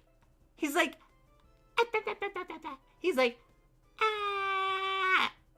He's like, this is such a nice, fun little ride. I love it. He's too cute. He's too cute. Back to small me. Back to small me. Back to small me. Regardless, he's so cute. Look at it, like, you can't tell me. Mega who? Yeah. May, you're literally the perfect representation of cute aggression. I mean that in the most flattering way. Thank you. May. I like to think. How does he swim? No legs. Answer. 6 hands, not arms. He don't got arms. 6 hands. He got 6 hands that he uses to propel himself forward. He got them Rayman hands. Rayman is also a 10 out of 10 character design. He's not Kirby in the slightest, but he sure is Rayman. Adeline, too, is just a great human character. So is Ribbon. Ribbon's a very cute fairy character. Like, I'm just talking about more, like, tropey characters rather than, like... Oh, yeah, and he's got a... Look at his shield. Look at his shield. I love him. I love him a whole lot, is the issue. Ow.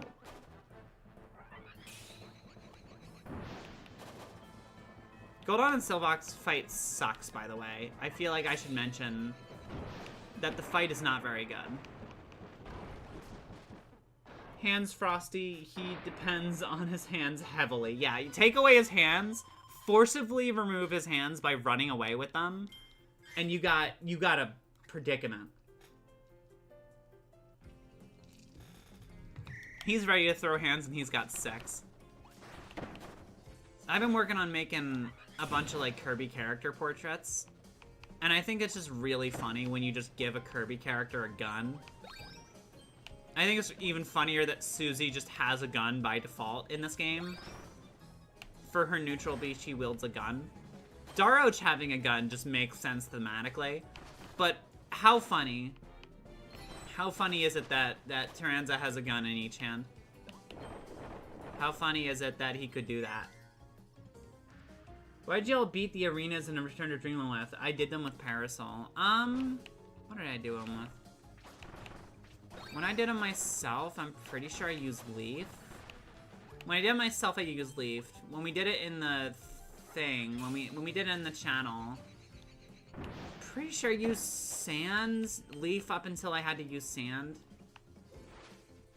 I don't know. That was not an arena. The only arena that I really did things with multiple abilities was in Star Allies. It's the only arena where I have done it with multiple abilities. And I gotta say, unless maybe Superstar Ultra, which I did Helper to Hero with, I think, everyone? I might have done it with everyone. I gotta go. It was nice to see you again. You're such a ray of sunshine. Always makes me wish you the best and everything. Oh, thank you so much, Plosu. You're super cool. It was really nice seeing you. Have a great rest of your night. Or day, whatever time zone you're in. Have a good rest of it. And enjoy it. I did it with Sand and Deluxe. Yeah, Sand is... Sand and, like... Mech are, like, really good abilities. Like, I can see why they were added in Deluxe specifically, because they are kind of insane to have. They would never be in the base game. Not once, but... I mean... They are... Also, the trade-off is that they're super common in this game, too. I don't know. I really thought you were gonna say, I believe we used Sans, and I was gonna kill you. Yeah, we used... We used the... I mean, I'm pretty sure when we did the Return to Dreamland Deluxe playthrough, we used... Hey, kid, what's going on? It's me, Sans. I mean, Kirby. I don't know how I got here. I don't care. He is so funny to me. He's so funny to a lot of people. It's fun doing every Star Allies boss rush, but solo Kirby no abilities hits different. It does. It does. It's not even that hard. I've done it on stream, I think, a few times now. It's a fun time. It's a really fun time. Because it makes you look at each boss differently. Because if you're, like, especially in this game, if you're going up against a boss that doesn't, without an ability, or with an ability, if you're going up against a boss with an ability, you don't even think about the stars that they generate with each attack, or with certain attacks. But if you're doing an ability list, that is the only situation, aside from maybe Suplex, or some parts of Spider, I guess, where you're going to be considering the amount of stars that each like, star projectiles that all the bosses spawn. It's the only context where they're useful. Is if in, like, suplex and, like, default ability, which is so cool. And they're such, like, a nothing thing in this game, too. Like, they're so easy to ignore, which is so neat. I love them.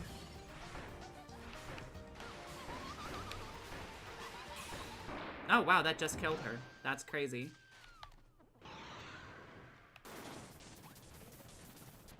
Love him. Highness's needles being suckable just never crossed my mind before, and yet they are. What?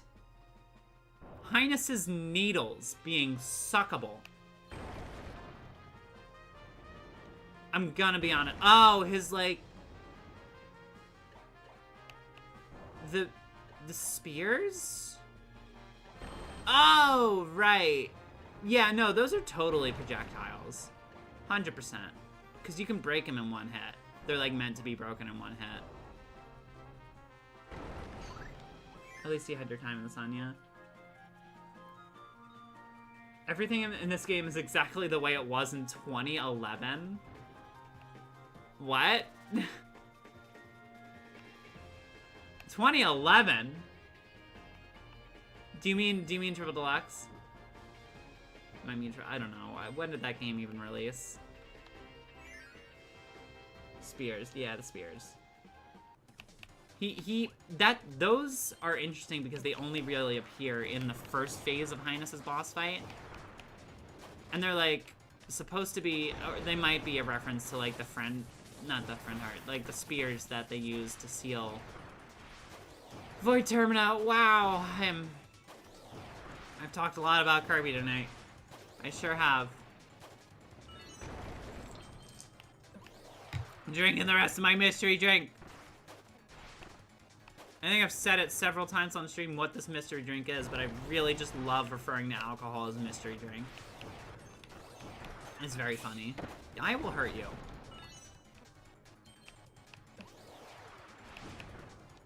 I swear to God, most of these characters just do not deserve to impede my progress in such a way. The gall, the audacity even.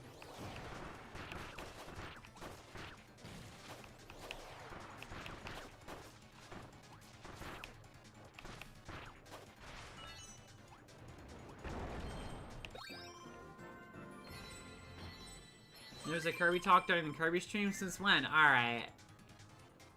Alright. Listen, I'm not saying it's weird that I talk about Kirby. I'm just saying I've been talking about Kirby for 4 hours now? How long has it been? 5:30. Yeah, it's almost been 4 hours. I think I might have to end it after Taranza's. I'll do another one. Oh, Leaf has pretty much the exact same frame did it. Yeah, that makes sense. Yeah, you can do the Leaf attack into guarding. Yeah, that's how I beat it originally. That's how I beat Return of Dreamland's Arena. I also did the same in Robobot. I did not use Archer, as I maybe should have. It's very good. I drew you in a comically large floating. Dude, if you drew fan art, please send it to me on, like, any form of social media. I will put it in stream next chance I get. I'm not sure if you were referring to me when you were saying that, but another insane moment where the music just cut out for some reason. Anyway. Meaning they could actually modify the ability to be the way it used to be. What? You could do the Leaf Dash attack, which actually isn't something possible in Triple Deluxe and Robobot, which means they actually modified the ability the way it used to be. Oh, wow. That's so cool. That's so cool. That's so cool. Wow. I'm on Pinterest. I might be on Twitter. I don't know. I made a Pinterest file a while back just to look at outfits. That's Pinterest's express purpose, is to get outfit inspiration. Look at his little float. Look at how he uses his hands when he floats. Not when he's gliding down. When he go wow, wow, wow, wow, wow, wow. He's so cute. He's got such good character design. Oh my god, that's so cute. It's just how much Hal actually cares. Yeah. Because they wanted it to be an accurate remake. Return to Dream Deluxe. They wanted it to be an accurate remake of Return to Dreamland. It's why they included the motion controls, even though they really didn't need to. Like, it's just cool. It's so cool. I love them. I wish they would bring back the beam spiral. Yeah, I agree. Well, they also brought back Needle's dash attack, too. Which didn't have in any other game than, unless it was in Triple Deluxe. I'm not sure if Needle's dash attack was in Triple Deluxe or not. Either way, Needle was the best, single best ability in Triple Deluxe. 100%. 100%. Needle is, like, unironically, the reason I play Triple Deluxe. Like, I'm gonna be honest, like, at least 50% of the reason I play Triple Deluxe is because Needle is at its single best. Oh my god, I love Needle. I think it's insane that it's not in this game. And that Spider replaced it. Especially, like, in a post-Taranza in Star Allies world, it's insane that Spider replaced it. Like, come on, you can't replace Needle with Spider. I mean, you can. But, like, the momentum that you carried with Falling Spine in Triple Deluxe was incredible! And that should have been in every game! I want Kiki to come back. I miss the little cat girl wedge. Yeah, isn't it weird that she's not in this game? In a game that gives you cleaning. It's weird that she's not in this game. But it's also, like, I think I kind of get why, because they kind of only really wanted characters that had a, what's it called? Hold on, I just looked at the layout. Gooey's just sitting there. I'm going to put myself over here in place of Gooey. He's just kind of taking up space. Sorry, I love Gooey. I love Gooey so very much, you know that. I'm gonna have to move him. Anyway, what was I saying? Saying something about it. Kiki, yeah. Oh yeah, each enemy in this game, each ability really only has one enemy corresponding to it. Which is very strange. Like, there should straight up be more. There should straight up be more abilities. Or more enemies that give you more abilities. But I do get why, because, like, the reason that they only have a few abilities, or one enemy per ability, is because you have to be able to befriend them to get their thing. But, like, that didn't change for Mr. Frosty. Like, you still got ice and chili from Mr. Frosty, so it's like, whatever. Also, these rooms are awful. These rooms are exclusive to Guest Star, and they're bad. Actually, they're not exclusive to Guest Star. They're in some bonus levels in Far-Flung Starlight Heroes, but they are bad rooms. You literally just have to wait. It's like this room, but worse.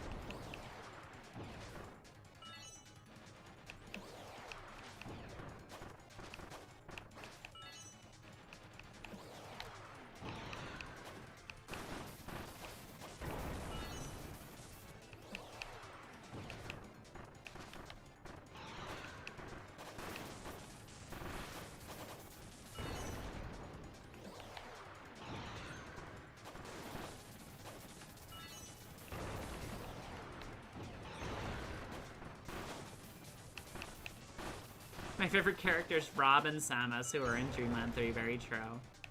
Quite true, even.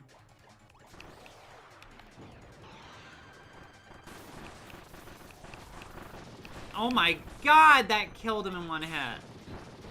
One move killed him. I don't even have any power upgrades. I straight up do not have any power upgrades. And that killed him in one hit. That's insane.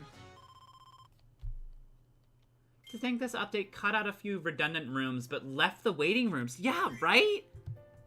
Upon playing this game, again, post-update, having already played this game, having already beaten it with every character before the game was updated, insane that they kept in those rooms.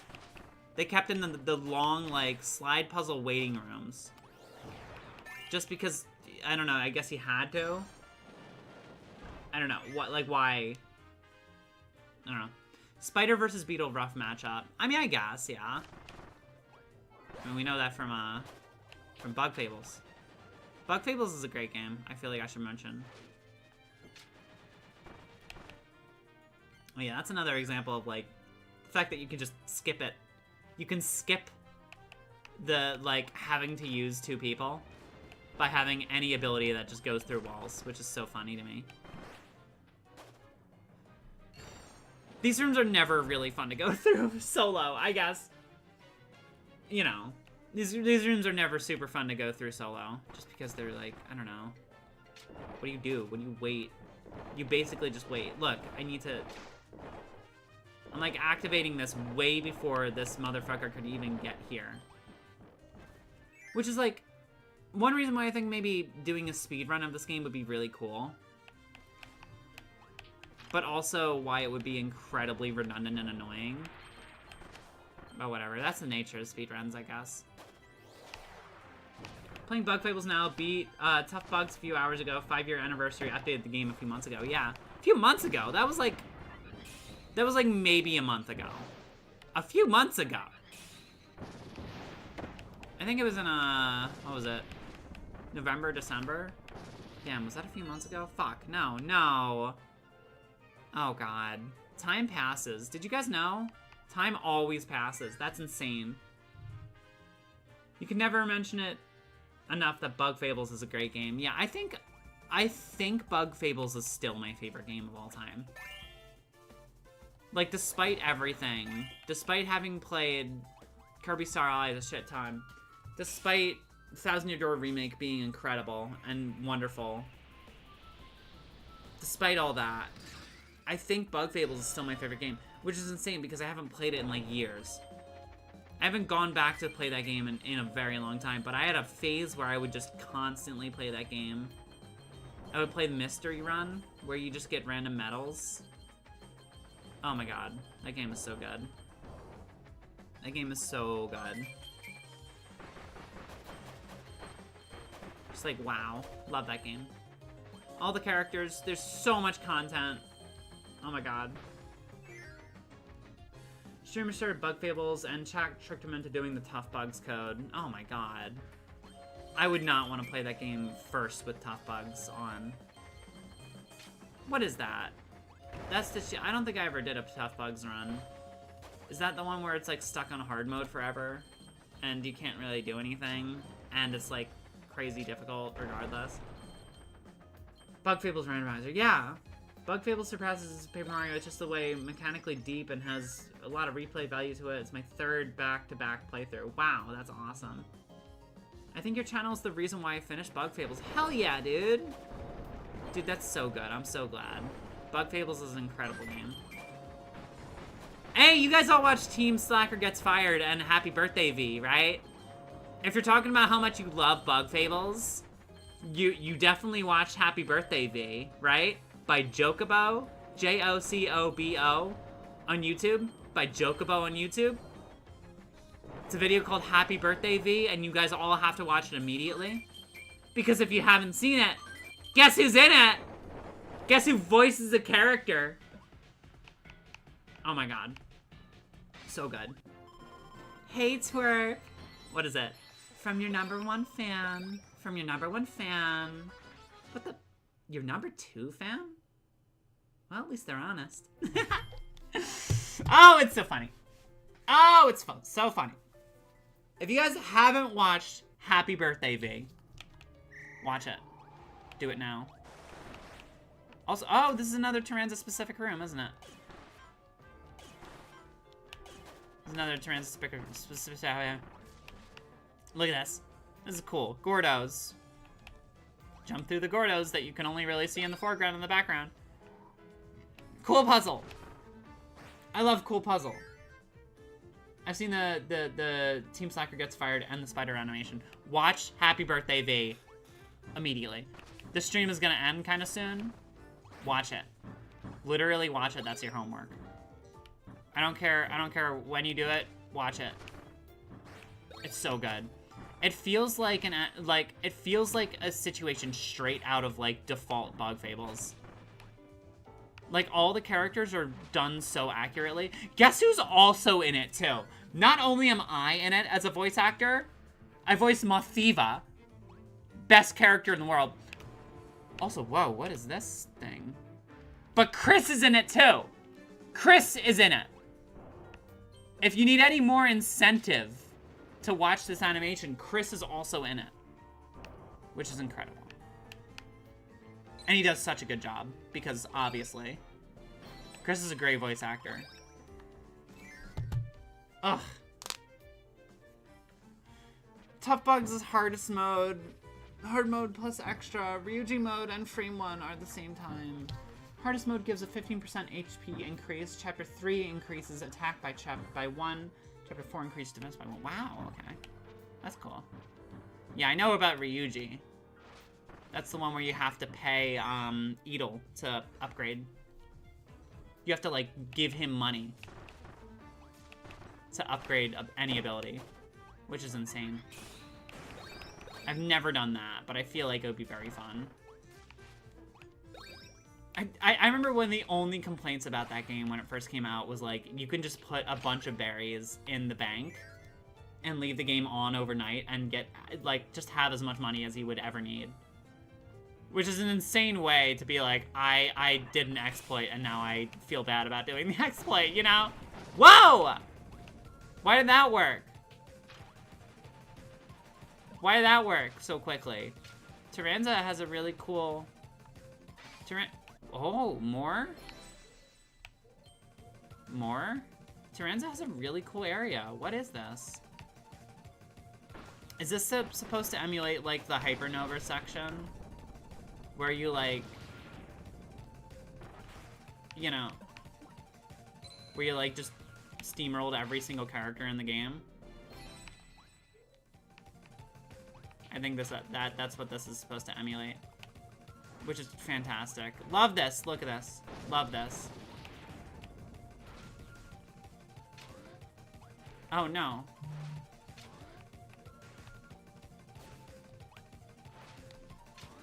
Ha. Huh? I'm under the impression that you can only get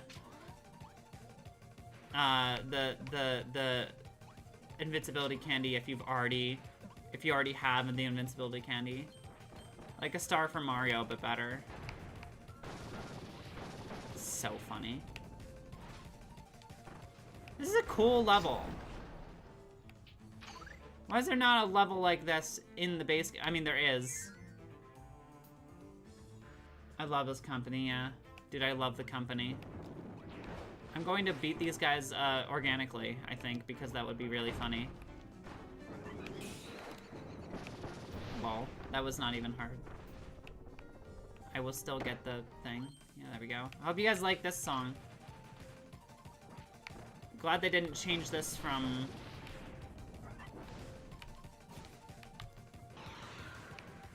the song title, or the song music from anything.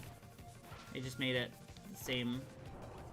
Whatever, I don't care. I don't care. I don't even know what I'm saying. It's down and up B, right? Yeah. Alright, now we get this to the other part. We get the next part. We go through and we beat the game. And then, everyone, we probably end stream. I've still yet to do, I want to do, Adeline. Oh my god, wait. That was incredible. I still want to do Adeline and Ribbons and Magalore's run of Guest Star. I still want to do them.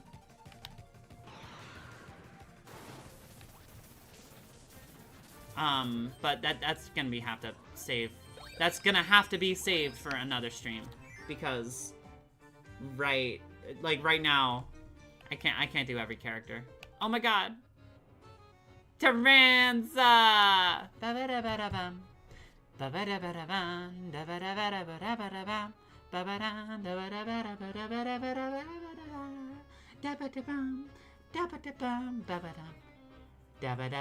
This is just straight up the only version of just default Taranza's theme that we don't get in a cutscene, and I love him. Taranza, master of puppetry. He's very important to me. Look at him go.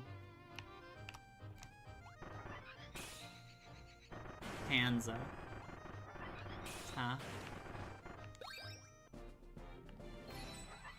I love him a lot. He's a great guy.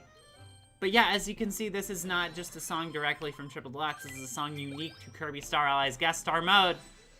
Just to be like, yeah, here it is. This is his theme. Like, how cool.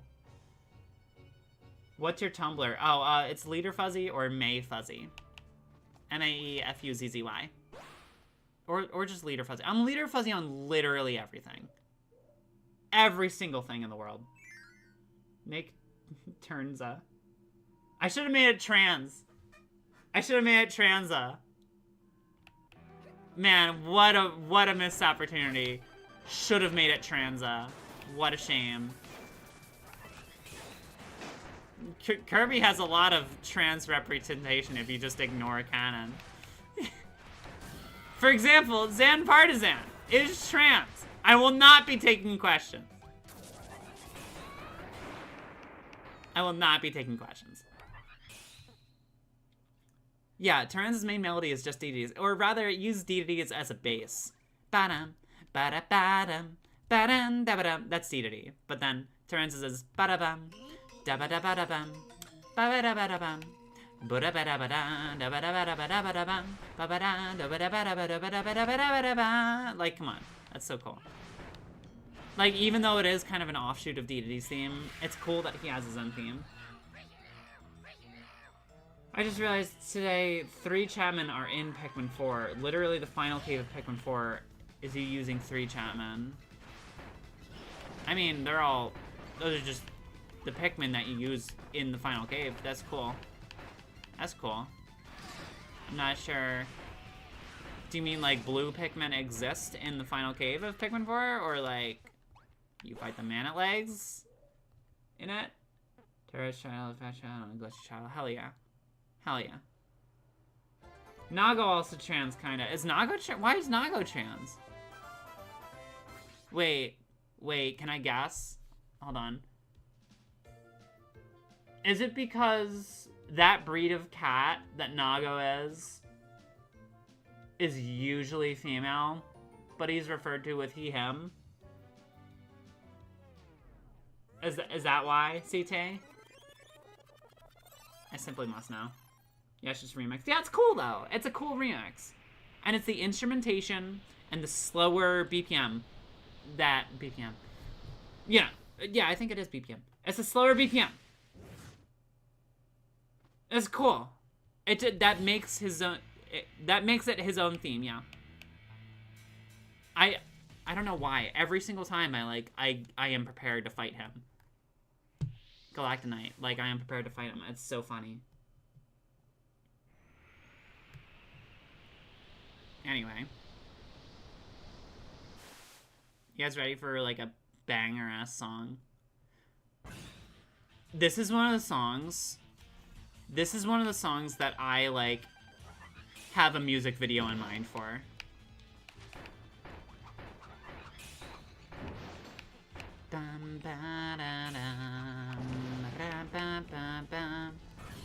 This is one of those songs that, like, I imagine a music video in my head. Yes, it's from Taranza from Kirby. Yes, I do it for Taranza from Kirby. Don't at me, I'm right. Why are you booing me? I'm right. Okay, he's dead. I didn't even mean to kill him that easily. Oops. I kind of wanted you guys to hear a little bit more of the song. Look at that astonished little man. Look at that astonished little man. Oh, he can't help but look like that. That's just how he looks. Poor guy. Wow. Wow, that's so cool. I love game. Oh, and look at that. We got a record for beating this. We spent an hour playing as Taranza. Damn. Taranza deserves a music video. That's very true. Very true. This is an insane fucking... Grill. Drossia. Yin Yarn. Nightmare. Dark Matter Swordsman. 02. Necrotius. Magalore. Dark Mind. Dark Nebula. Stardream. Marx. 0. Straight up 0. D to D. Sectonia. Dark Crafter. Void Termina. Best drawing ever. Holy shit. Live Taranza reaction. Live Taranza reaction. Very true. Look at him go. Oh, you know why I like Taranza? You know why I like pushing him down and like kicking him and seeing him sad? He's got the Simon Petrikov effect to me. Like, if there is one character that is Simon Petrikov in the Kirby universe, it's Taranza. That's why I love him so much. That's why I love him so much. Is because he's just Simon Petrikov. Duh! Duh! Silly. It's only Magolor's first form. Whatever. Whatever, they're still there.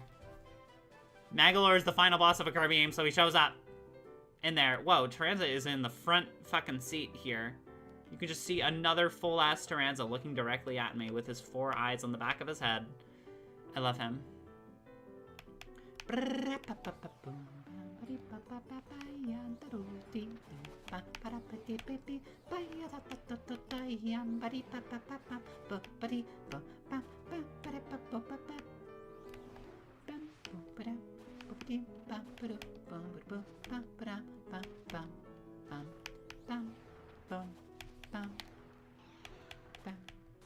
Yeah, this is a good song. Anyway, sorry. Silly little creature. Now all I hear is his lines in Simon's voice. Finally, no, wait. Some levity for my sorrow. Literally anything. Every day is just an unending slog towards... What? What? I love him. I forgot you knew that tune. But you live in my head, so that tracks. Like, he is so funny. Do not get me started on Adventure Time. Do not get me started in Fiona and Cake. Literally do not. Do not! I'm so powerful, is the issue. The issue is that I care so much about the things that I enjoy that I go actually insane about them. It's an issue. Take a look at my Tumblr if you don't believe me. Not that you would not believe me. Not that seeing me play Star Allies and gush about every fucking aspect of the game would lead you to believe that I'm not insane. But, like, honestly, take a look. It's so funny. Ow.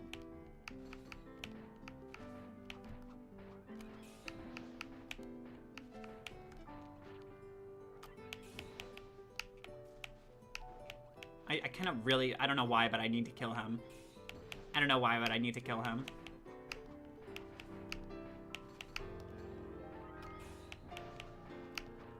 I need to kill him a lot. I need to see him dead.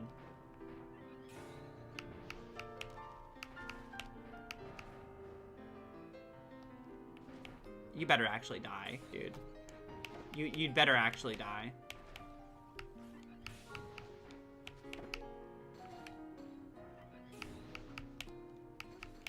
There we go. I beat him. I killed him. At least, at the very least, I have killed him. At the very least. Anyway, May is slowly becoming more chaotic as the stream goes on. This probably due in part to the mystery drink. Probably due in part to the mystery drink. However, I am also tired and ready to end this stream. But I am happy that we got here, and I'm happy I got to gush about this thing, and I'm happy we got more footage. Happy we got more cool things. Look, it's Taranza in awful 3DS quality. Look at him go. Look at him go. In sepia tone. They put him in sepia tone. Wow. Would you believe it? Could you believe it? Taranza is so important to me. I love him a lot. I love him a lot. Do you think Taranza would hate Dark Mennonite because his existence created Dark Mennonite? No. Oh my god. Oh my god. Look at Taranza. Are we all looking? Are we looking? Are we are we are we looking? Wow. Just amazing. Well, you know what they say. You know what they say. Where am I? You know what they say. I'm here now. I'm here now. Wow, that sure was a Kirby Star Allies guest star question mark Star Allies go mode. That was amazing. This game is so good, dude. Everything about this game is so fun.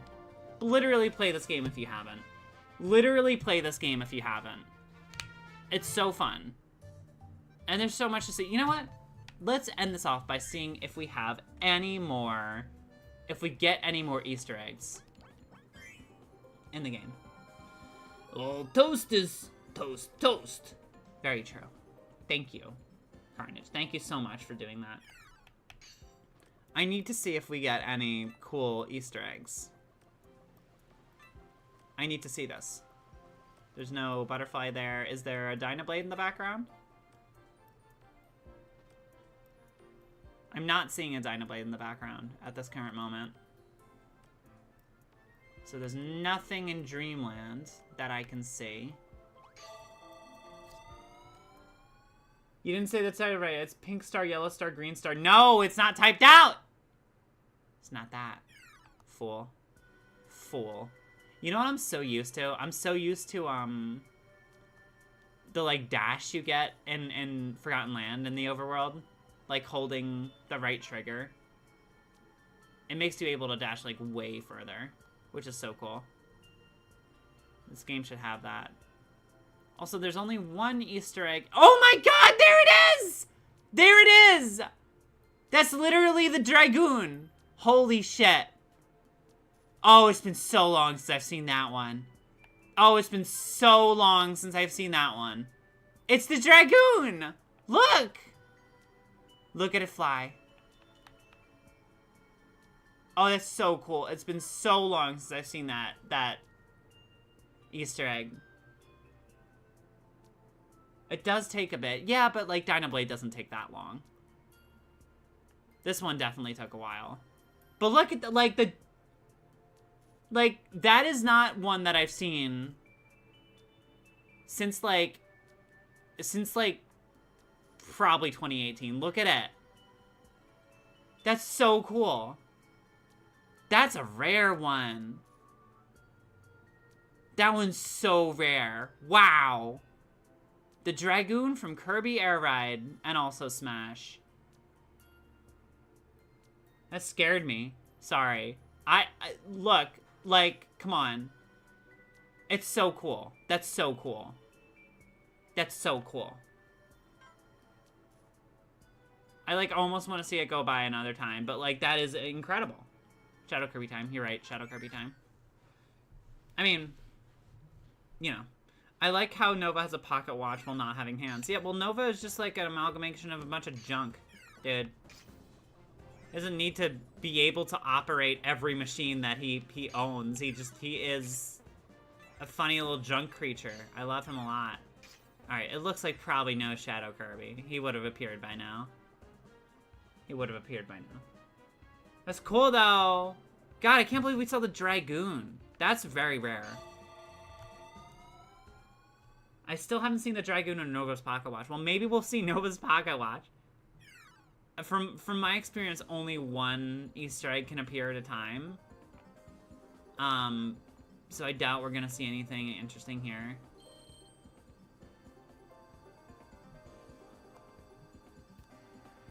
But there might be. I don't know. There might be. Could there be something here that I'm not seeing? No. No, Half Moon always appears here. Ripple Star always appears over there. Pretty sure Nova's Pocket Watch is here. I cannot confirm, though. I've never seen it in the game. And all you have to do to refresh this is beat a level. So, and I'm not sure if, doing this counts as beating a level. Going to the ability star. We kill Nova for doing his first job. Well, yeah. You do. You do, but, like, also, like, you kind of had to. Also, the loading screen reminded me of a very funny, Easter egg in this game. Not Easter egg, mechanic.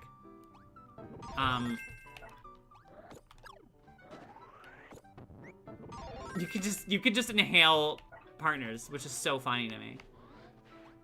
You can, like, if you don't want the partner and you're normal Kirby, you can just and get rid of them forever. Like, that is such a funny way to just get rid of them. I love that. Now we can get a Shadow Kirby. I wish. I hope so. I actually wish for Nova's Pocket Watch to show up. I doubt it's going to. Oh yeah, and the Lure Star Cutter can also appear in this one. Alright, I'm not sure if that refreshes it. Because I know if you beat a level, then it refreshes it. But I don't think I've seen, If the Dragoon isn't there, then it's been properly refreshed. But there's always a chance that there's just nothing that appears. There's always a chance that just nothing appears in the Easter eggs. But we're gonna go back here. We're gonna see if maybe we have Shadow Kirby. You could eat Gooey in Dreamland 3 to get the health back. Yeah, you sure could, but, like, it's just funny in this game. Because it's just, like, the express purposes of the allies is to be like, here's a friend who can fight for you. And you could just kill them. Shadow Kirby is not showing up to the party.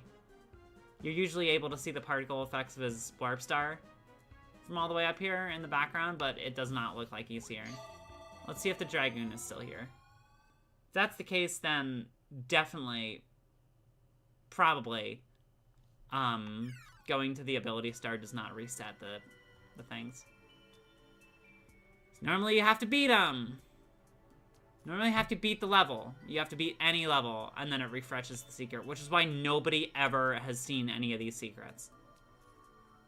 Which is why nobody fucking even knows they exist. But Shadow Kirby is in the game, which is insane.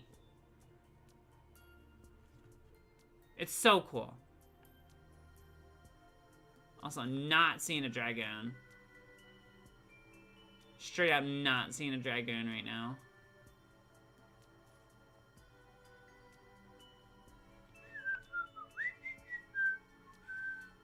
Also, this is a wonderful song. Goddamn, I love this game. This game has great music. Let's see. Let's see if Dynablade's here, and if not, you know...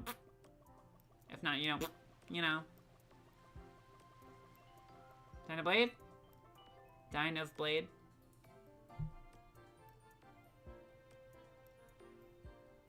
Well, looks like she's not here, but we did see the Dragoon. Another Easter egg that can appear in Dreamland is Morpho. Can appear down there in those islands. On the bottom right. For some reason, like that I think counts as an Easter egg. In that I've never seen Morpho on that bottom right island and Dynablade at the same time. Which is so cool. Also, that's a tree from Cookie Country in the background. Need more shit like that. Anyway,